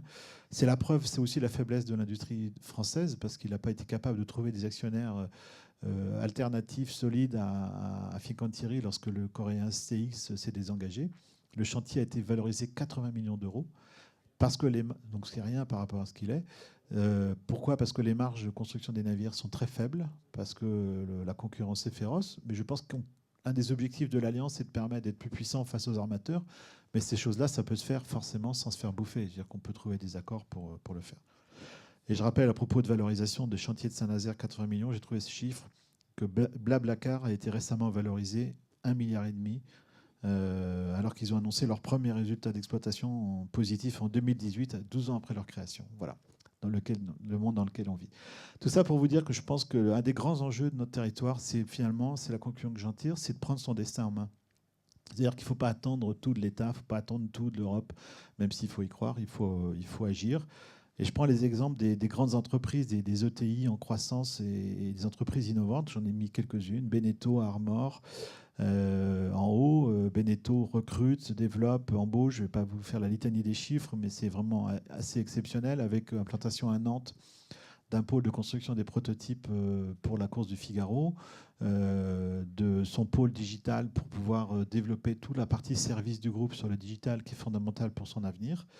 Voilà, donc ça c'est Armor, que j'évoque aussi, qui fait des films d'impression transfert thermique, qui fait 1850 salariés, qui vient de racheter une usine aux États-Unis, qui se développe fortement dans l'impression 3D, qui développe des films photovoltaïques, vous avez ici, souples, qui permettent de faire l'électricité dans des zones où on ne peut pas en faire aujourd'hui, avec des films qui sont faits sans matériaux rares, donc sans risque, comme aujourd'hui d'autres panneaux solaires ou les batteries, vous savez, qui posent la question des matériaux rares. Là, ce n'est pas le cas.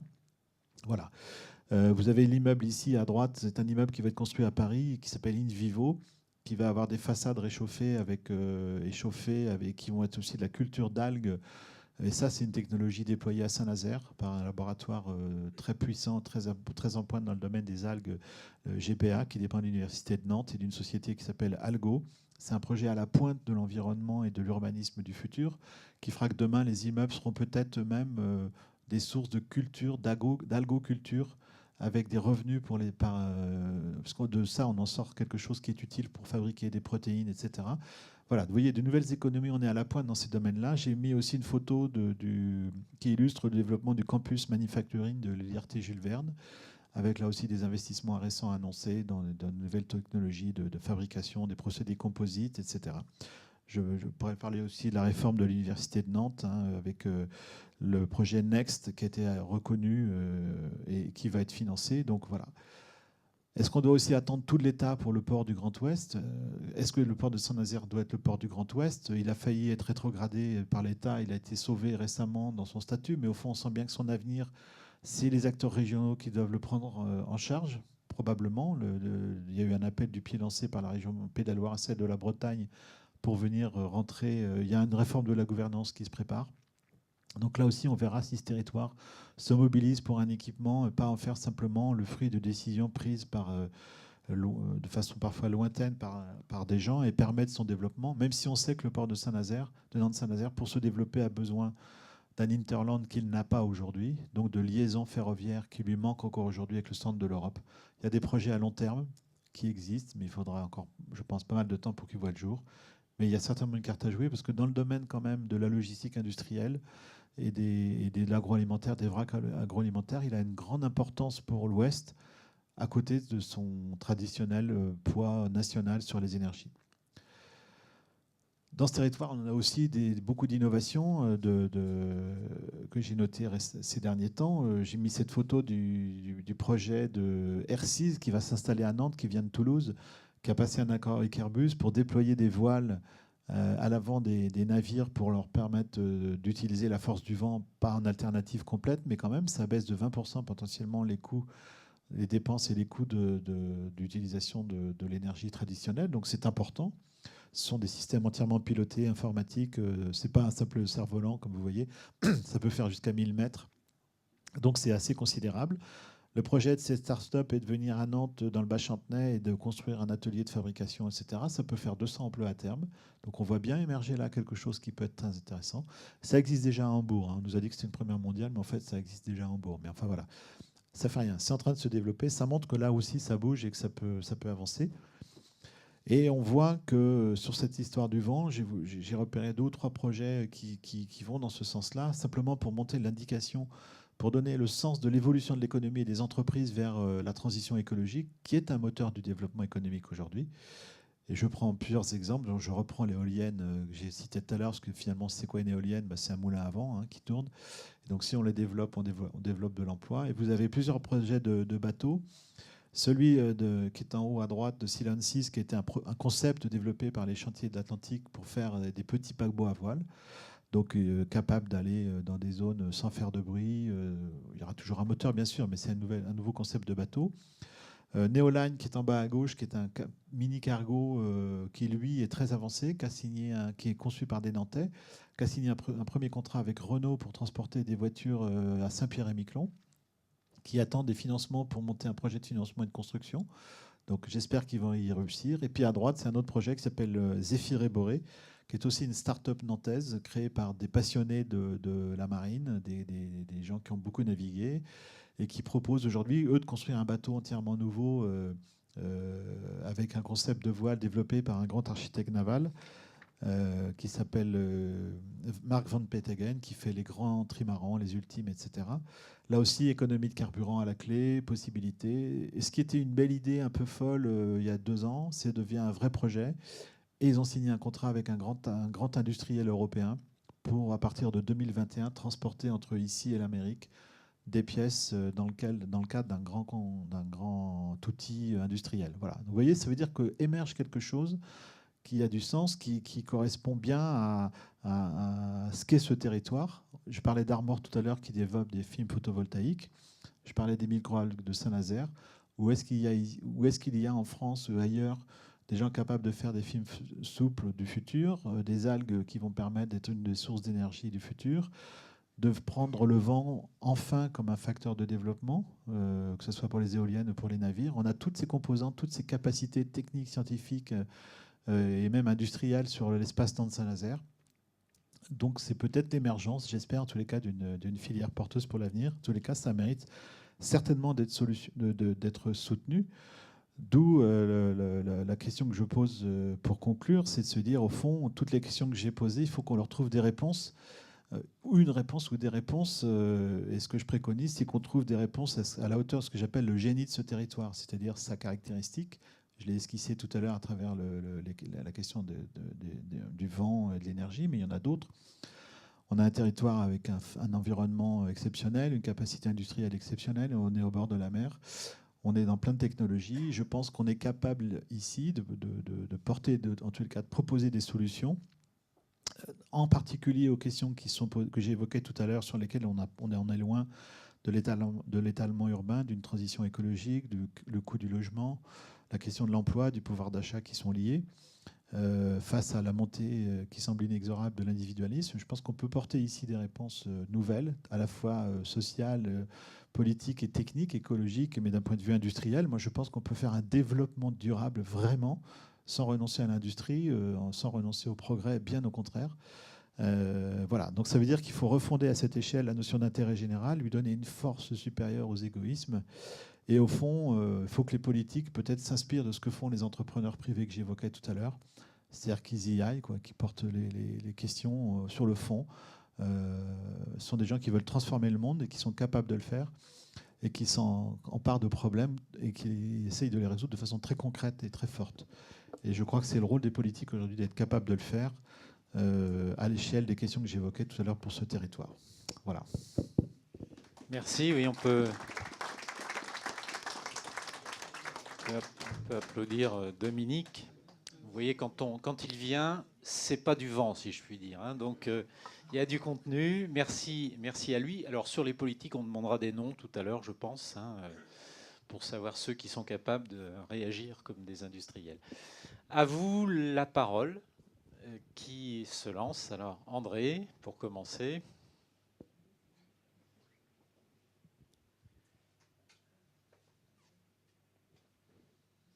C'était André Herbreteau, mais bon, c'est pas grave. Il est là. Merci Brigitte.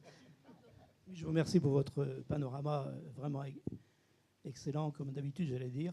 J'étais très sensible à une chose que vous avez dite au départ sur le secteur de la Beaujoire, où vous avez parlé de quelque sorte de votre regret de ne pas, en dehors du problème du stade, hein, qui est notre problème, de ne pas avoir une opportunité de développement d'un quartier dense dans ce secteur très bien situé, à mon avis, au niveau, par exemple, des déplacements, puisque si on pousse un projet qui va se dérouler un jour, c'est la connexion des lignes de tramway 1 et 2 qui permettra de se déplacer de l'est à l'ouest de l'Erdre et d'entraîner des possibilités de transport beaucoup plus évidentes qu'aujourd'hui, et serait effectivement très bien placé pour bénéficier de cette chose-là.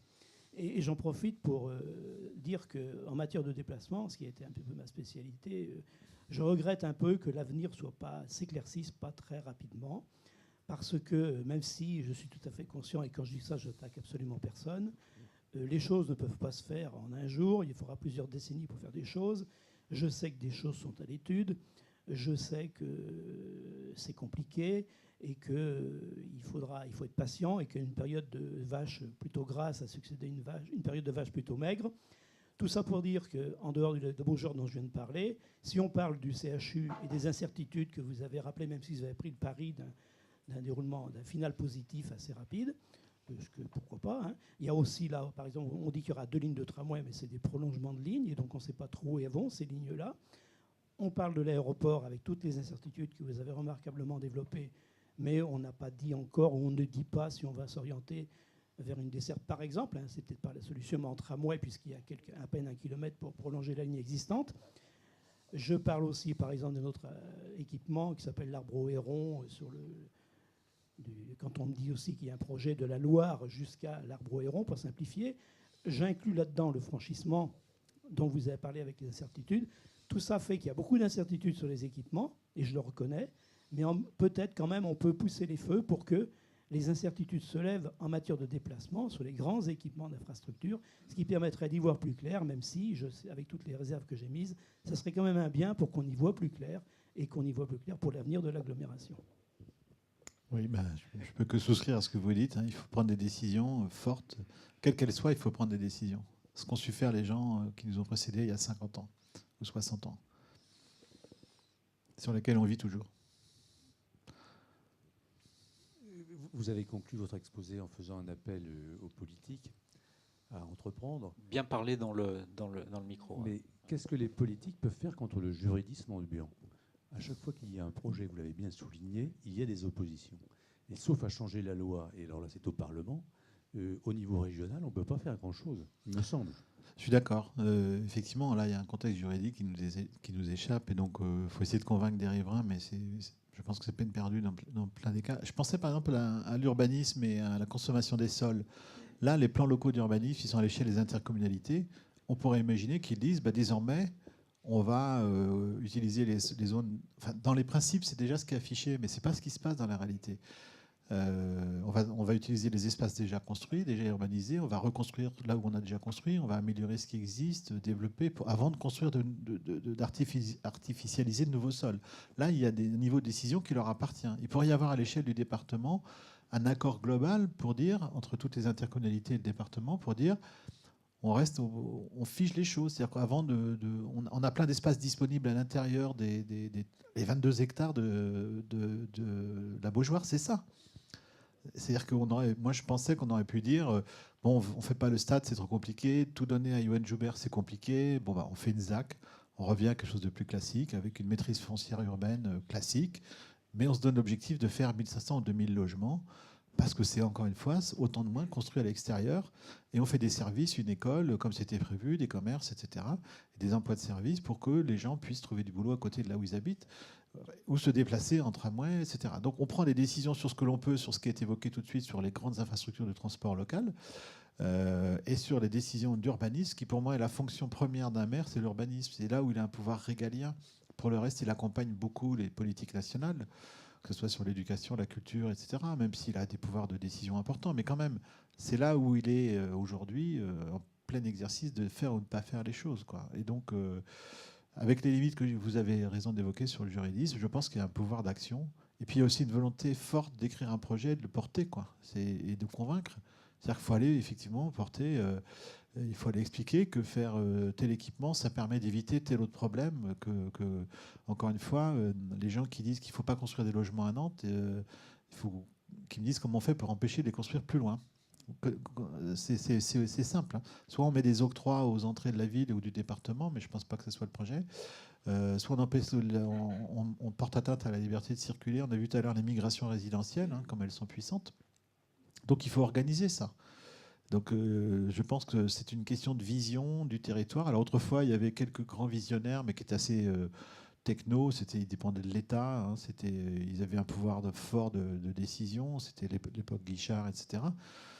C'est plus possible aujourd'hui, donc il faut refonder ça. C'est ça qui est compliqué, hein. C'est-à-dire qu'il faut le refonder avec quand même un assentiment populaire, mais demander aux gens. Alors moi, je crois, par exemple, la démocratie participative. Pour moi, c'est le contraire de ce qu'il faut faire, parce que demander à quelqu'un s'il veut bien qu'on construise un immeuble à côté de chez lui, vous connaissez déjà la réponse.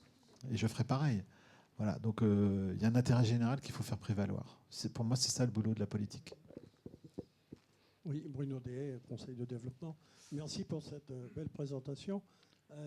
On peut avoir un sentiment, un peu de pessimisme à un moment donné, au travers les descriptions industrielles que vous avez faites, relevées par de l'optimisme sur les startups, les nouvelles technologies qu'on voit poindre. Mais on trouve là un problème qui n'est pas régional, mais qui est typiquement français, celui d'un peut-être un manque de courage politique, oui, pas juridique, parce qu'on prend l'exemple de Fincantieri. C'est vrai qu'il y avait d'autres solutions. On voit qu'en ce moment, ça ne concerne pas les Pays de Loire, mais Ford à Bordeaux, la Syrie dont j'oublie le nom, tout ça va disparaître. Et là, il n'y a pas de risque de zadistes comme dans les grands projets qu'on aurait pu avoir à Yellow Park, comme il y avait à Notre-Dame-des-Landes. Donc ce que je veux dire, c'est que en fait, les capitaux vont vers des productions qui ne sont pas très industrielles en France, très rentables. On voit que des groupes comme Kering ou comme LVMH ne sont pas du tout restés dans l'industrie, ils sont allés dans des secteurs beaucoup plus rentables. Et donc, la construction navale, vous l'avez illustré, ça ne crache pas des bénéfices pour les actionnaires, c'est pas très... Mais c'est quand même fondamental pour l'économie du territoire et pour l'économie française aussi. C'est un grand site de construction navale qui est aussi un garant de l'indépendance française pour construire des grands navires militaires. C'est le seul. Donc on a intérêt à le préserver. Oui, donc ce que je voulais dire simplement, c'est que la responsabilité, il ne faut pas toujours se cacher, je crois, vers l'aspect juridique, qui probablement est un problème, oui, non, je suis d'accord, mais que les politiques, les élus doivent prendre leurs responsabilités. À mon avis, ils ne les prennent pas. Ce n'est pas nouveau. Oui. Juste parler bien dans le micro, parce qu'il est peut-être... voilà. Donc, il faut bien le coller. Hein. Oui.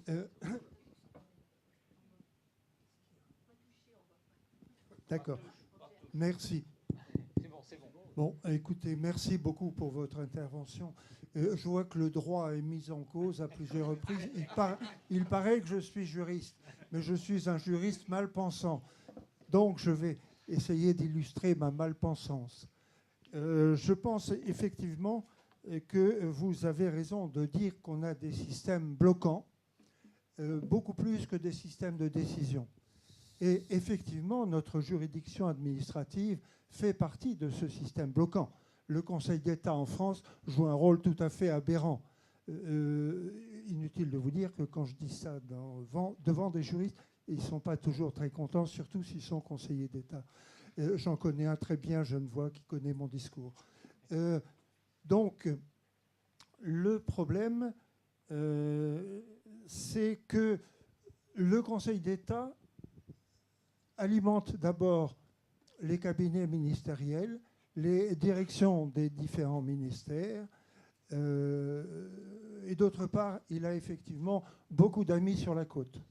Donc, oui, je pense là aux éoliennes, oui, parce que j'en connais un qui lutte contre les éoliennes et qui est conseiller d'État en exercice. Bien sûr. Donc, il y a là quelque chose qu'il faut absolument dénoncer, c'est le système français. Or, en face de ça, on a des politiques qui ne sont plus ce qu'était Olivier Guichard, par exemple, qui avait une volonté d'aménagement du territoire, ainsi que Pompidou, d'ailleurs, et quelques autres. Donc, on n'a pas encore retrouvé ce genre de politique, et c'est dommage. Voilà deux points déjà importants. Autre point, mais c'est du même ordre. On n'a pas de planification écologique démocratique réelle pour tous nos grands équipements nationaux ou régionaux. Et donc, finalement, tout est du coup par coup et tout est du blocage par blocage et non pas une mise en évidence des priorités de certains projets. Donc, effectivement, on a un système qui est tordu, qui est un système bloquant. Et Autre exemple, toujours à propos du droit, et pour illustrer, donc, semble-t-il, les pistes que vous ouvriez, on manque en France toujours, et je l'ai toujours dit, de politique foncière. Ce n'est pas sérieux. Nos grandes agglomérations, pas plus que l'État d'ailleurs, ne font de politique foncière. Donc, on construit là où il y a de la place, là où il y a une occasion, une opportunité foncière. Et à ce moment-là, on bazarde 1000, 2000 logements.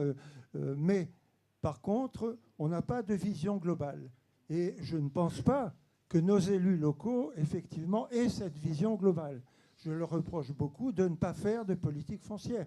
Dans la région nantaise, il y a eu une politique foncière il y a 30 ans, avant Hérault. La municipalité d'avant a fait des réserves foncières, a fait des ZAD et des ZAC, dont la municipalité suivante, d'ailleurs, s'est beaucoup servie. Mais on n'a plus ça.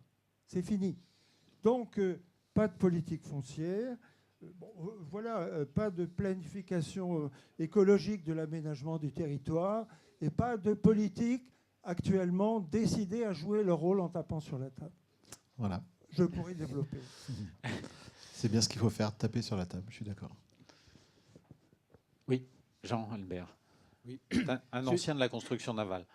Non. Je n'ai jamais été dans la construction navale. J'étais dans la mécanique, moi. Dans la mécanique, oui. Monsieur Luneau... À Indrette, quand même, un peu. Oui, mais Indrette ne fait pas de bateau. Il fait de la mécanique. Des morceaux de bateau. Oui, monsieur Luneau, je voudrais vous remercier. Là, j'ai bu du petit lait en vous entendant.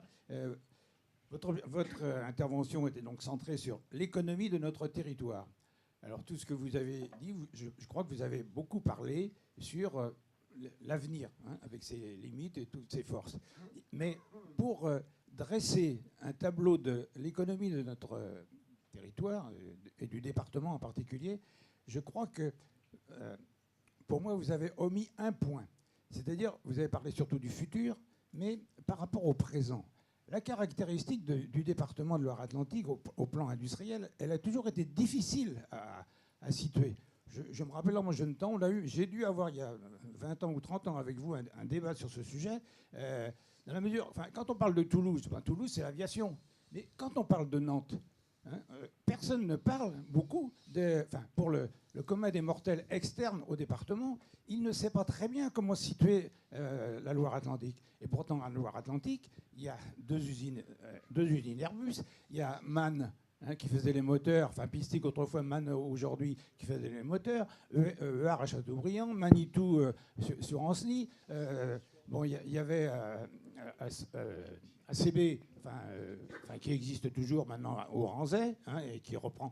Et tout ça, c'est une activité qui, pour moi, était basée sur ce que j'appelais la mécanique intelligente. C'est-à-dire, c'était pas simplement, on ne se contentait pas de faire des bouts de ferraille, mais c'était de la mécanique automatisée, grâce à l'apport de l'université, grâce à l'apport aujourd'hui des start-up, et puis grâce aussi à tout le développement qui a été fait autour des matériaux, que ce soit le composite ou aujourd'hui le développement du titane. Alors il y avait des applications pour l'aéronautique, mais il y avait aussi des applications pour l'automobile et pour beaucoup d'autres choses. Donc toute cette science de la mécanique, qui est une grande caractéristique de notre département, dont on ne parle pas beaucoup, pas suffisamment à mon gré. Et quand la question finale que vous posez, quelle réponse à la hauteur du génie de notre territoire, vous avez donné des axes, mais je voudrais y ajouter le génie mécanique intelligent. Vous avez raison, et j'ai évoqué beaucoup trop vite Milliarty Jules Verne, qui prolonge cette tendance lourde, et les investissements qui viennent d'être annoncés et décidés, et qui vont permettre de continuer à faire de l'industrie intelligente, la mécanique intelligente.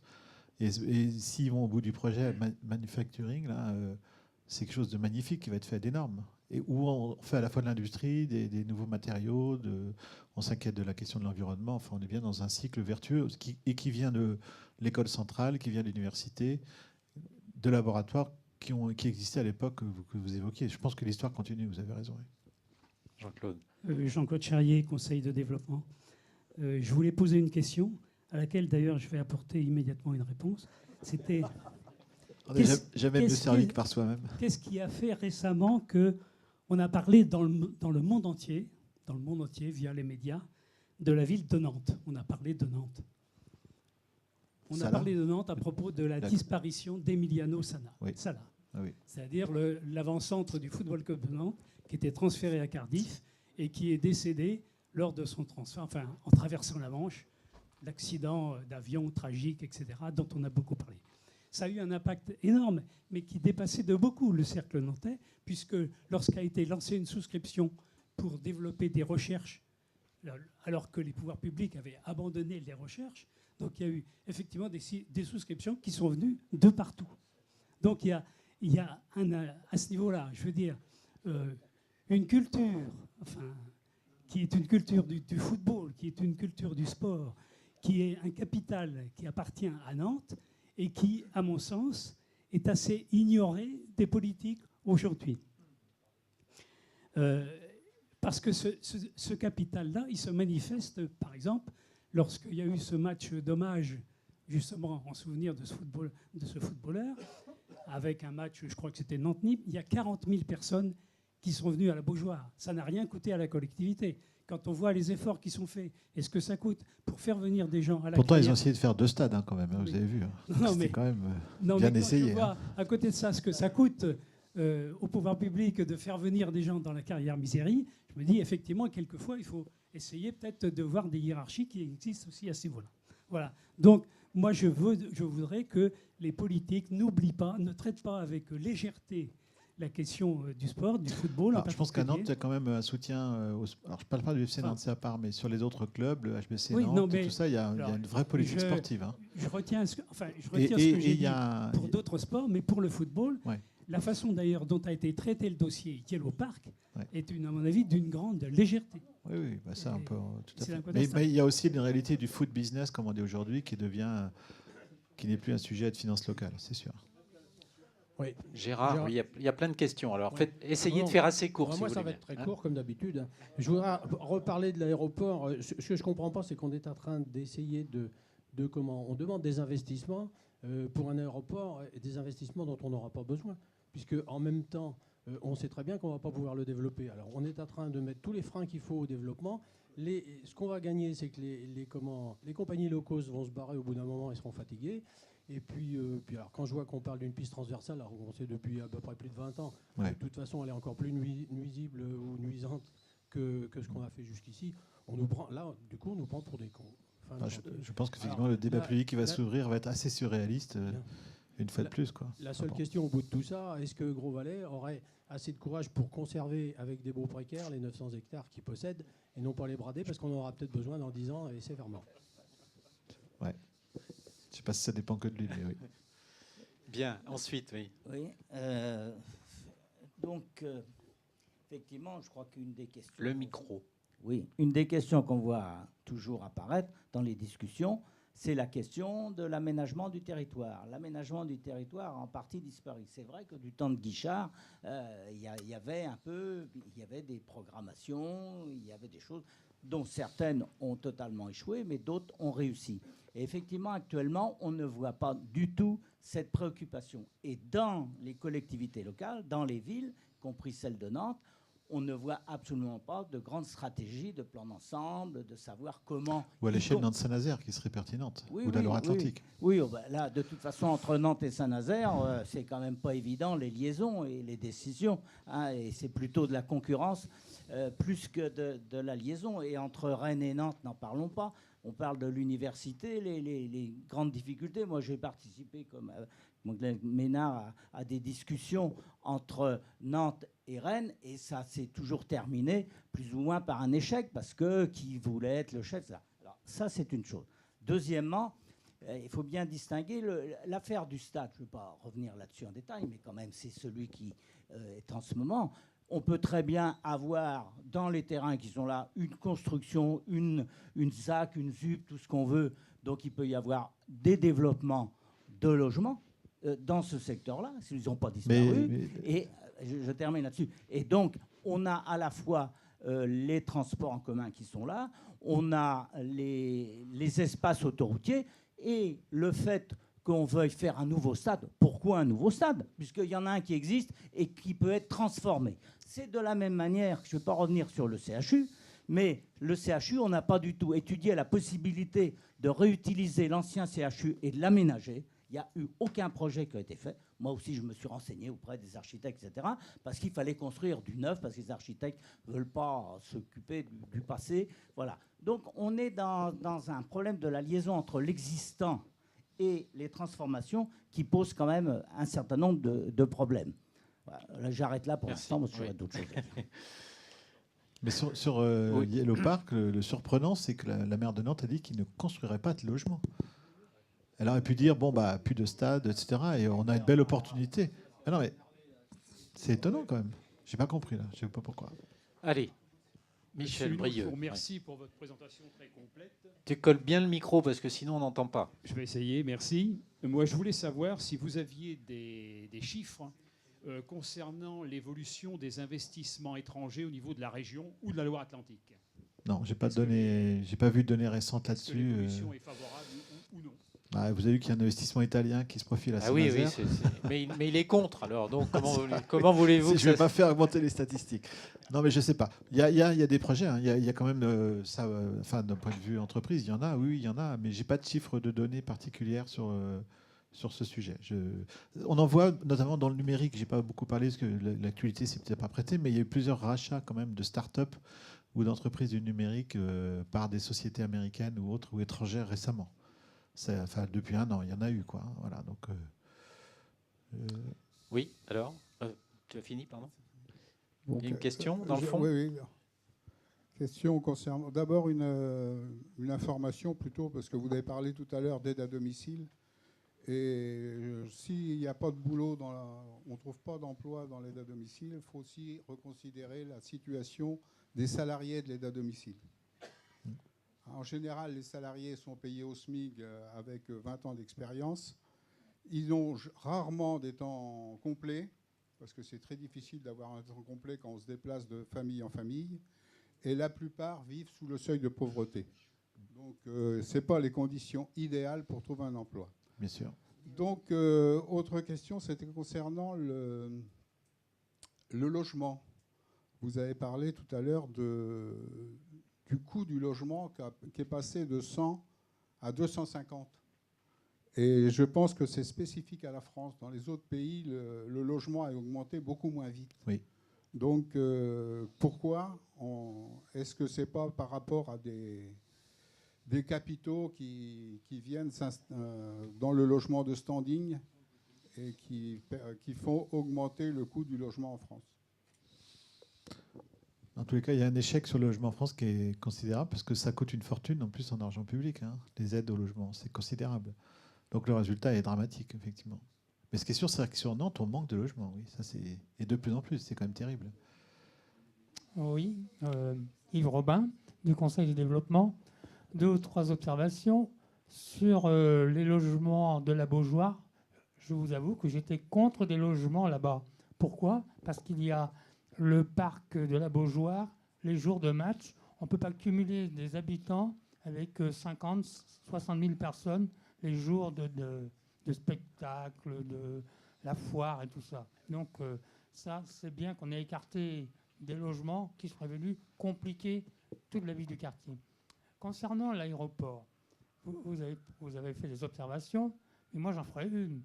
Un billet de train pour aller à Rennes, c'est 36 €. Un billet d'avion pour aller à Porto, c'est 24 € aujourd'hui. Donc, les low cost sont en train de s'installer sur l'aéroport de Nantes. Il y en a une dizaine, une quinzaine de vols vers la Méditerranée pour l'été prochain. Donc, je ne sais pas, il y a encore un attrait. Mais bon, le problème de l'aéroport, il y a tellement d'aéroports dans l'Ouest qu'on peut délester. Il ne faut pas faire du cocorico nantais. J'avais ça, faire du cocorico nantais à vouloir tout concentrer à Nantes. C'est les compagnies qui choisissent, c'est pas les Nantais. Hein. Oui, elles choisissent parce que pour l'instant... Parce qu'ils ont des équipements, des infrastructures ici qui sont à Nantes, ils ne veulent pas aller à Angers, ils ne veulent pas aller à... Oui. Donc il y a 3 aéroports qui se développent, c'est Brest, Rennes et Nantes. Nantes a une position plus importante historiquement, et s'est développée parce qu'il y a plus de population autour, mais dire ils vont aller atterrir ailleurs, c'est les compagnies qui le décident, c'est pas nous, hein, c'est pas du cocorico, c'est elles qui le choisissent. Hein. Et donc, on parle d'un moyen de transport pratique pour l'aéroport. Moi, j'ai regardé, de Neustrie, on met une navette autonome, c'est peut-être la solution la plus pratique aujourd'hui à faire, la moins coûteuse, plutôt que de revoir les infrastructures ferroviaires, refaire un pont sur le périphérique. Ça fait passer une des solutions qui est étudiée. Hein. Ouais. Mais ça, c'est pour aller du centre vers le port. Mais la zone de chalandise de l'aéroport, elle est beaucoup plus large que le centre de Nantes. Elle est toute la région. Donc, il y aura toujours des gens qui viendront en voiture à l'aéroport. Hein. C'est la question des parkings. Et ensuite, sur le logement, est-ce qu'il faut concentrer les gens dans des tours, parce que c'est le principe finalement, pour supprimer toutes les mobilités qui existent aujourd'hui, je crois qu'il faut faire du vertical. Mais est-ce que les gens sont prêts à aller dans du vertical de 30 étages ? Non, il y a des phases intermédiaires hein, entre les tours et la maison avec un jardin dans un lotissement. Il y a tout un urbanisme intermédiaire qui marche bien, qui peut être bien. Après, c'est des choix, effectivement, vous avez raison. Hein. Ça répond à une demande, la maison individuelle. Hein, donc, c'est certain, mais ce n'est pas forcément des tours. Non, mais bon, c'est vrai que... Mais encore une fois, là, on revient à un problème politique. Hein, il faut choisir. On continue à artificialiser des sols, à détruire des zones agricoles où on essaye de construire là où il y a déjà de l'urbanisme et donc forcément de densifier. Parce que c'est vrai qu'il y avait toutes les gares de proximité de Ancenis, Machecoul, Savenay. Oui. Là, il y avait des potentiels à faire. Mais peut-être qu'il faut construire des petits immeubles à Ancenis, Machecoul, Savenay de 2-3 étages et tout ira mieux. Et le dernier sujet, c'est sur l'emploi. On parle d'Airbus et donc de la navale à Saint-Nazaire. Et combien de sous-traitances là-dedans ? Combien de sous-traitances ? Beaucoup. Combien de milliers d'emplois en sous-traitance ? Énormément. Donc, tous ces donneurs d'ordre font baisser le coût du travail, certes, mais aussi le SMIC français n'est même plus concurrentiel. Ouais.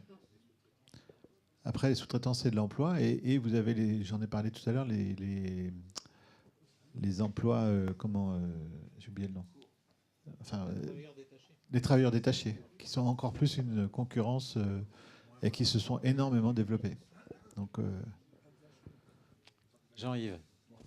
Oui, Jean-Yves Fayard, Conseil de développement. Je reviens à la question que Dominique a posée là.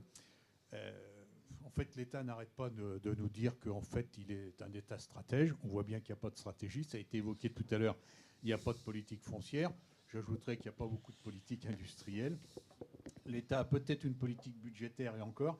Bref, donc finalement, est-ce qu'une partie de la réponse à la question qui est posée, ce n'est pas une nouvelle étape de la décentralisation, accompagnée d'une réforme territoriale, enfin des institutions territoriales, de l'organisation territoriale du pays, mais réellement profonde.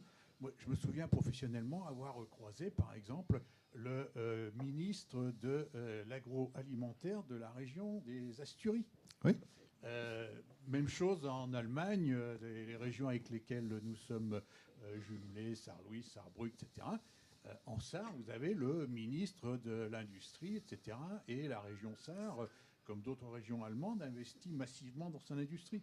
Donc, est-ce que finalement, c'est pas ça, enfin, en tout cas, c'est pas une partie de la réponse, cette réorganisation territoriale de la France et une plus grande confiance, effectivement, dans le cadre d'une nouvelle étape de la décentralisation, confiée à des régions dignes de ce nom, à des intercommunalités puissantes. S'il y avait une région ouest, Bretagne, Pays de la Loire, par exemple, pour soutenir des grandes filières industrielles, ça aurait un poids considérable. La question du port que je posais tout à l'heure, le port du Grand Ouest, sauf que quand vous dites à la région Bretagne, comme l'invite la région Pays de la Loire, de dire « viens au conseil d'administration pour faire une nouvelle gouvernance », le président de la région Bretagne, Brest va lui dire, et Lorient, bah attends, tu mets pas d'argent de la Bretagne administrative dans Nantes. Donc c'est ridicule, parce qu'évidemment, le sujet, il est comment Brest, Lorient et Nantes sont complémentaires. Donc effectivement, on a un problème d'organisation territoriale majeur. Je le disais tout à l'heure pour la gestion des sols, il faudrait que ça soit fait à une échelle beaucoup plus forte, sur des règles nationales aussi très contraignantes. C'est-à-dire qu'il faut des règles nationales, bien sûr. Mais la mise en œuvre, bien sûr. Mais du coup, c'est la fait la poule. C'est-à-dire qu'il faudrait aussi qu'il y ait une volonté locale forte, une vision locale forte, une capacité à projeter les choses de façon percutante pour que d'un seul coup on se dise, bah oui, c'est à cette échelle-là qu'il faut avancer. C'est-à-dire qu'il y a eu des élus qui avaient une vision, qui avaient une capacité à imaginer des choses et à régler des questions à des échelles importantes. Il faut aussi, ça peut venir de l'État qui déconcentre ou qui décentralise, et ça peut venir aussi du territoire où il y a des prises de conscience et des volontés qui s'affirment. Dans ton diaporama, il y a beaucoup de photos d'industrie, il n'y a pas beaucoup de photos d'agriculture. C'est vrai. Et tu as dit il y a une photo du Mine qui est le lieu oui, de... tu as parlé des circuits courts, mais ouais. Tu as dit aussi que la question des hommes est importante, enfin, qu'ils soient entrepreneurs ou politiques. Ouais. Il y a un petit changement à la Chambre d'agriculture depuis quelque temps, qui est la Confédération paysanne qui est revenue au pouvoir à la Chambre. Alors, la Confédération paysanne, à mon avis, n'a sans doute rien à voir avec ce qu'elle pouvait être il y a 20 ans, mais est-ce que sur les développements agricoles, l'arrivée de nouveaux visages, etc., peut changer des choses, y compris dans le rapport avec les politiques localement? J'espère que ça peut accélérer la transformation de l'agriculture qui est en cours. Hein. Il y a beaucoup d'efforts qui sont faits et il faut sûrement avancer encore plus. Parce que, effectivement, mais je n'ai pas de réponse à cette question. J'espère que ça favorisera ce qu'on a vu tout à l'heure, hein, le plan alimentaire de Nantes Métropole. C'est intelligent de développer la consommation locale, de soutenir l'agriculture qui existe encore de façon importante sur le territoire de Nantes Métropole. Il y a encore pas mal d'exploitations agricoles. Donc tout ce qui sera fait pour la soutenir et d'un point de vue comment dire, logistique, etc., de politique de soutien sera bienvenu, et donc en lien forcément avec les chambres d'agriculture, forcément, quoi. Parce que le circuit court, c'est quand même un bassin, la Loire-Atlantique, 1 300 000 habitants, ça fait du monde à nourrir quand même. Hein. Donc si on refait, et on l'a vu, le sondage l'a très clairement montré, fait par l'agence d'urbanisme sur Nantes, les gens sont prêts à payer un peu plus cher, 75%, pas tout le monde, mais une partie significative paye un peu plus cher pourvu que ça profite à l'agriculteur. Et j'ai cité l'exemple du lait avec... donc je parlais un peu quand même d'agriculture, même s'il n'y avait pas de photo. Merci, la marque de Saint-Père-en-Retz, faite par la laiterie de Saint-Père-en-Retz, qui a un vrai succès, qui montre que là... et là, c'est une personne qui s'est dit, mais voilà, un exemple type d'un entrepreneur, directeur d'une laiterie, du groupe Intermarché, qui se dit mais il faut faire quelque chose, ça ne peut pas continuer comme ça, je propose de créer une marque, je convainc mon groupe de me soutenir, on lui a donné son accord. Et aujourd'hui, 21 millions de litres de lait connectés, 180 éleveurs laitiers qui fournissent un lait qui sont mieux rémunérés, 8 000 € par an pour faire le même boulot, c'est beaucoup. Et des consommateurs locaux qui payent quelques centimes de plus par litre de lait. Ça, c'est une action très concrète, locale et en même temps mondiale, si on veut dire. Donc, c'est ça qu'il faut développer, quoi. C'est ça qu'il faut porter. C'est là où je dirais effectivement que la vision agriculture, mais il faut une vision politique. Sauf que là, le plan alimentaire dans la métropole, c'est super, mais il faut le refaire à l'échelle du département. C'est-à-dire qu'il faut... Donc on revient à la question des pouvoirs, des politiques locales qui devraient pouvoir s'emparer de ces sujets-là. Sur l'énergie aussi, il pourrait y avoir une vision énergétique à l'échelle du territoire, avec des ressources financières pour les faire aussi. Ça va de soi. C'est-à-dire que où là, je pense qu'on est capable, à ces grandes échelles de territoire, alors là, il y a la Loire-Atlantique, il y a l'Ouest, il y a plusieurs échelles, il n'y en a pas qu'une, mais d'avoir des volontés, des actions intelligentes qui gèrent la question d'intérêt général au mieux, quoi, qui est ni nationale, ni trop locale. Attends pour le micro, parce qu'on on enregistre, donc... Et tu fais court si tu veux bien, Jean. Non, mais juste un mot. Dans votre présentation, mais aussi, il y a l'aspect agroalimentaire, les usines, les biscuiteries. Bien sûr. Mais j'ai pris le soin de préciser que ce n'était pas du tout un inventaire exhaustif, ce n'est pas une étude de cas que j'ai fait sur l'économie, j'ai pris les faits d'actualité. Donc, mais vous avez raison, il reste de grands... Il y a Terrena qui est quand même... Parce que ce que vous citez, ce n'est plus malheureusement que des sites industriels de groupes internationaux, que ce soit l'ABN ou l'U. Tant mieux qu'elles existent encore, évidemment, mais le grand poids lourd de l'agriculture et l'agroalimentaire ici, c'est Terrena à Ancenis. Hein. Là, c'est du lourd, avec des grandes difficultés d'ailleurs, en ce moment. J'en ai pas parlé d'ailleurs, j'ai un peu oublié ça par contre. Parce que là, il y a des changements importants, y compris de dirigeants, on retrouve la question aussi de la politique agricole, et voilà. Donc là, il y a des enjeux très très importants. Vous avez raison. Alors, est-ce qu'il y a encore une ou deux questions ? Non ? Oui ? Christian Rebillard, Conseil des développements. Il y a à peu près 40 ans, quand j'arrivais donc sur Nantes, on parlait du transfert de l'aéroport à Notre-Dame-des-Landes, mais également on parlait de la raréfaction des ressources en pétrole. Maintenant, on ne parle plus du tout de Notre-Dame-des-Landes, mais on ne parle plus du tout non plus du pétrole. Alors, est-ce qu'il y a eu des ressources magiques qui font que désormais l'économie pourra continuer à se développer pendant des dizaines d'années? Je pense que les prévisions ont été démenties par les FEF, parce qu'il y a toujours des réserves de pétrole, il y a des gaz de schiste et tout ça. Enfin, on sent bien que l'échéance est repoussée. Moi, je ne la connais pas, mais on ne la sent pas très proche. Et l'exemple, j'aurais pu en parler aussi. Vous voyez, il y a plein de choses dont je n'ai pas parlé. La raffinerie de Donge, je montrais une photo tout à l'heure, un projet d'investissement de plus de 400 millions d'euros dans une nouvelle unité de traitement de je ne sais plus quelle opération pour faire de nouveaux types de carburants. Et il y a un plan de contournement du site traversé par la voie ferrée qui va être contourné, qui doit coûter plus de 100 millions d'euros, ce contournement, pour sécuriser le site. Donc le pétrole a un avenir ici, vous voyez, on est bien... autant le charbon, on voit bien que c'est fini. Mais le pétrole reste encore pour un moment, comme le gaz d'ailleurs. Le gaz montoir est aussi en plein... Le trafic portuaire que j'évoquais tout à l'heure, je ne l'ai pas dit parce que ça manquait de temps, mais le trafic portuaire s'est bien porté en 2018. Il a continué à progresser, il a retrouvé des couleurs, notamment grâce au gaz. Voilà, un terminal méthanier. Donc vous voyez, c'est vrai que l'énergie carbonée qu'on pensait condamner, en tous les cas gaz et pétrole, ne semble pas à court terme condamné, enfin court moyen terme. Pour le gaz, ça avait quand même une astuce. Il compte 2 fois les trafics à l'entrée et sortie, et à la sortie, puisque le gaz n'est plus stocké dans le terminal gazier. Il est basculé d'un géant, un méthanier géant dans des petits méthaniers. Mais ça fait du trafic à l'entrée, du trafic à la sortie. Et c'est comme une réalité. Donc ça permet et des recettes forcément, d'avoir des montées rapides. Et des recettes aussi. Et des recettes quand même. Donc c'est quand même quelque chose. Bon, je pense qu'on va arrêter là cet échange très, très intéressant. Il y a un point quand même sur lequel je voudrais revenir, Dominique, c'est le rôle des Parisiens dans la région. Parce que moi, je me souviens, j'ai été défendre devant un préfet un premier projet d'éolien en mer qui était sur le plateau de la Manche, plus près que le projet de Saint-Nazaire. Et le préfet de l'époque m'avait dit, vous savez, votre projet, c'est la 4e page du Figaro qui va le tuer. Ce qui était très clair. C'est-à-dire, en gros, les Parisiens qui supportent tout à Paris, toutes les nuisances à Paris ne supportent plus, ne veulent absolument pas. Oui, alors tout à l'heure j'ai dit c'est le temps des riverains, je pourrais dire c'est le temps des rentiers, des riverains, des retraités, pardonnez-moi, mais des gens qui sont au chaud, assis et tranquilles et qui ne veulent plus de développement parce qu'il ne faut pas venir les embêter. Ils ont bien vécu grâce au développement, quel que soit le développement, hein. Et donc, mais c'est vrai, à Noirmoutier, il y a aussi un avocat parisien très intelligent, très puissant et fortuné qui fait un lobbying forcené contre le projet d'éolienne. Et ça, c'est vrai.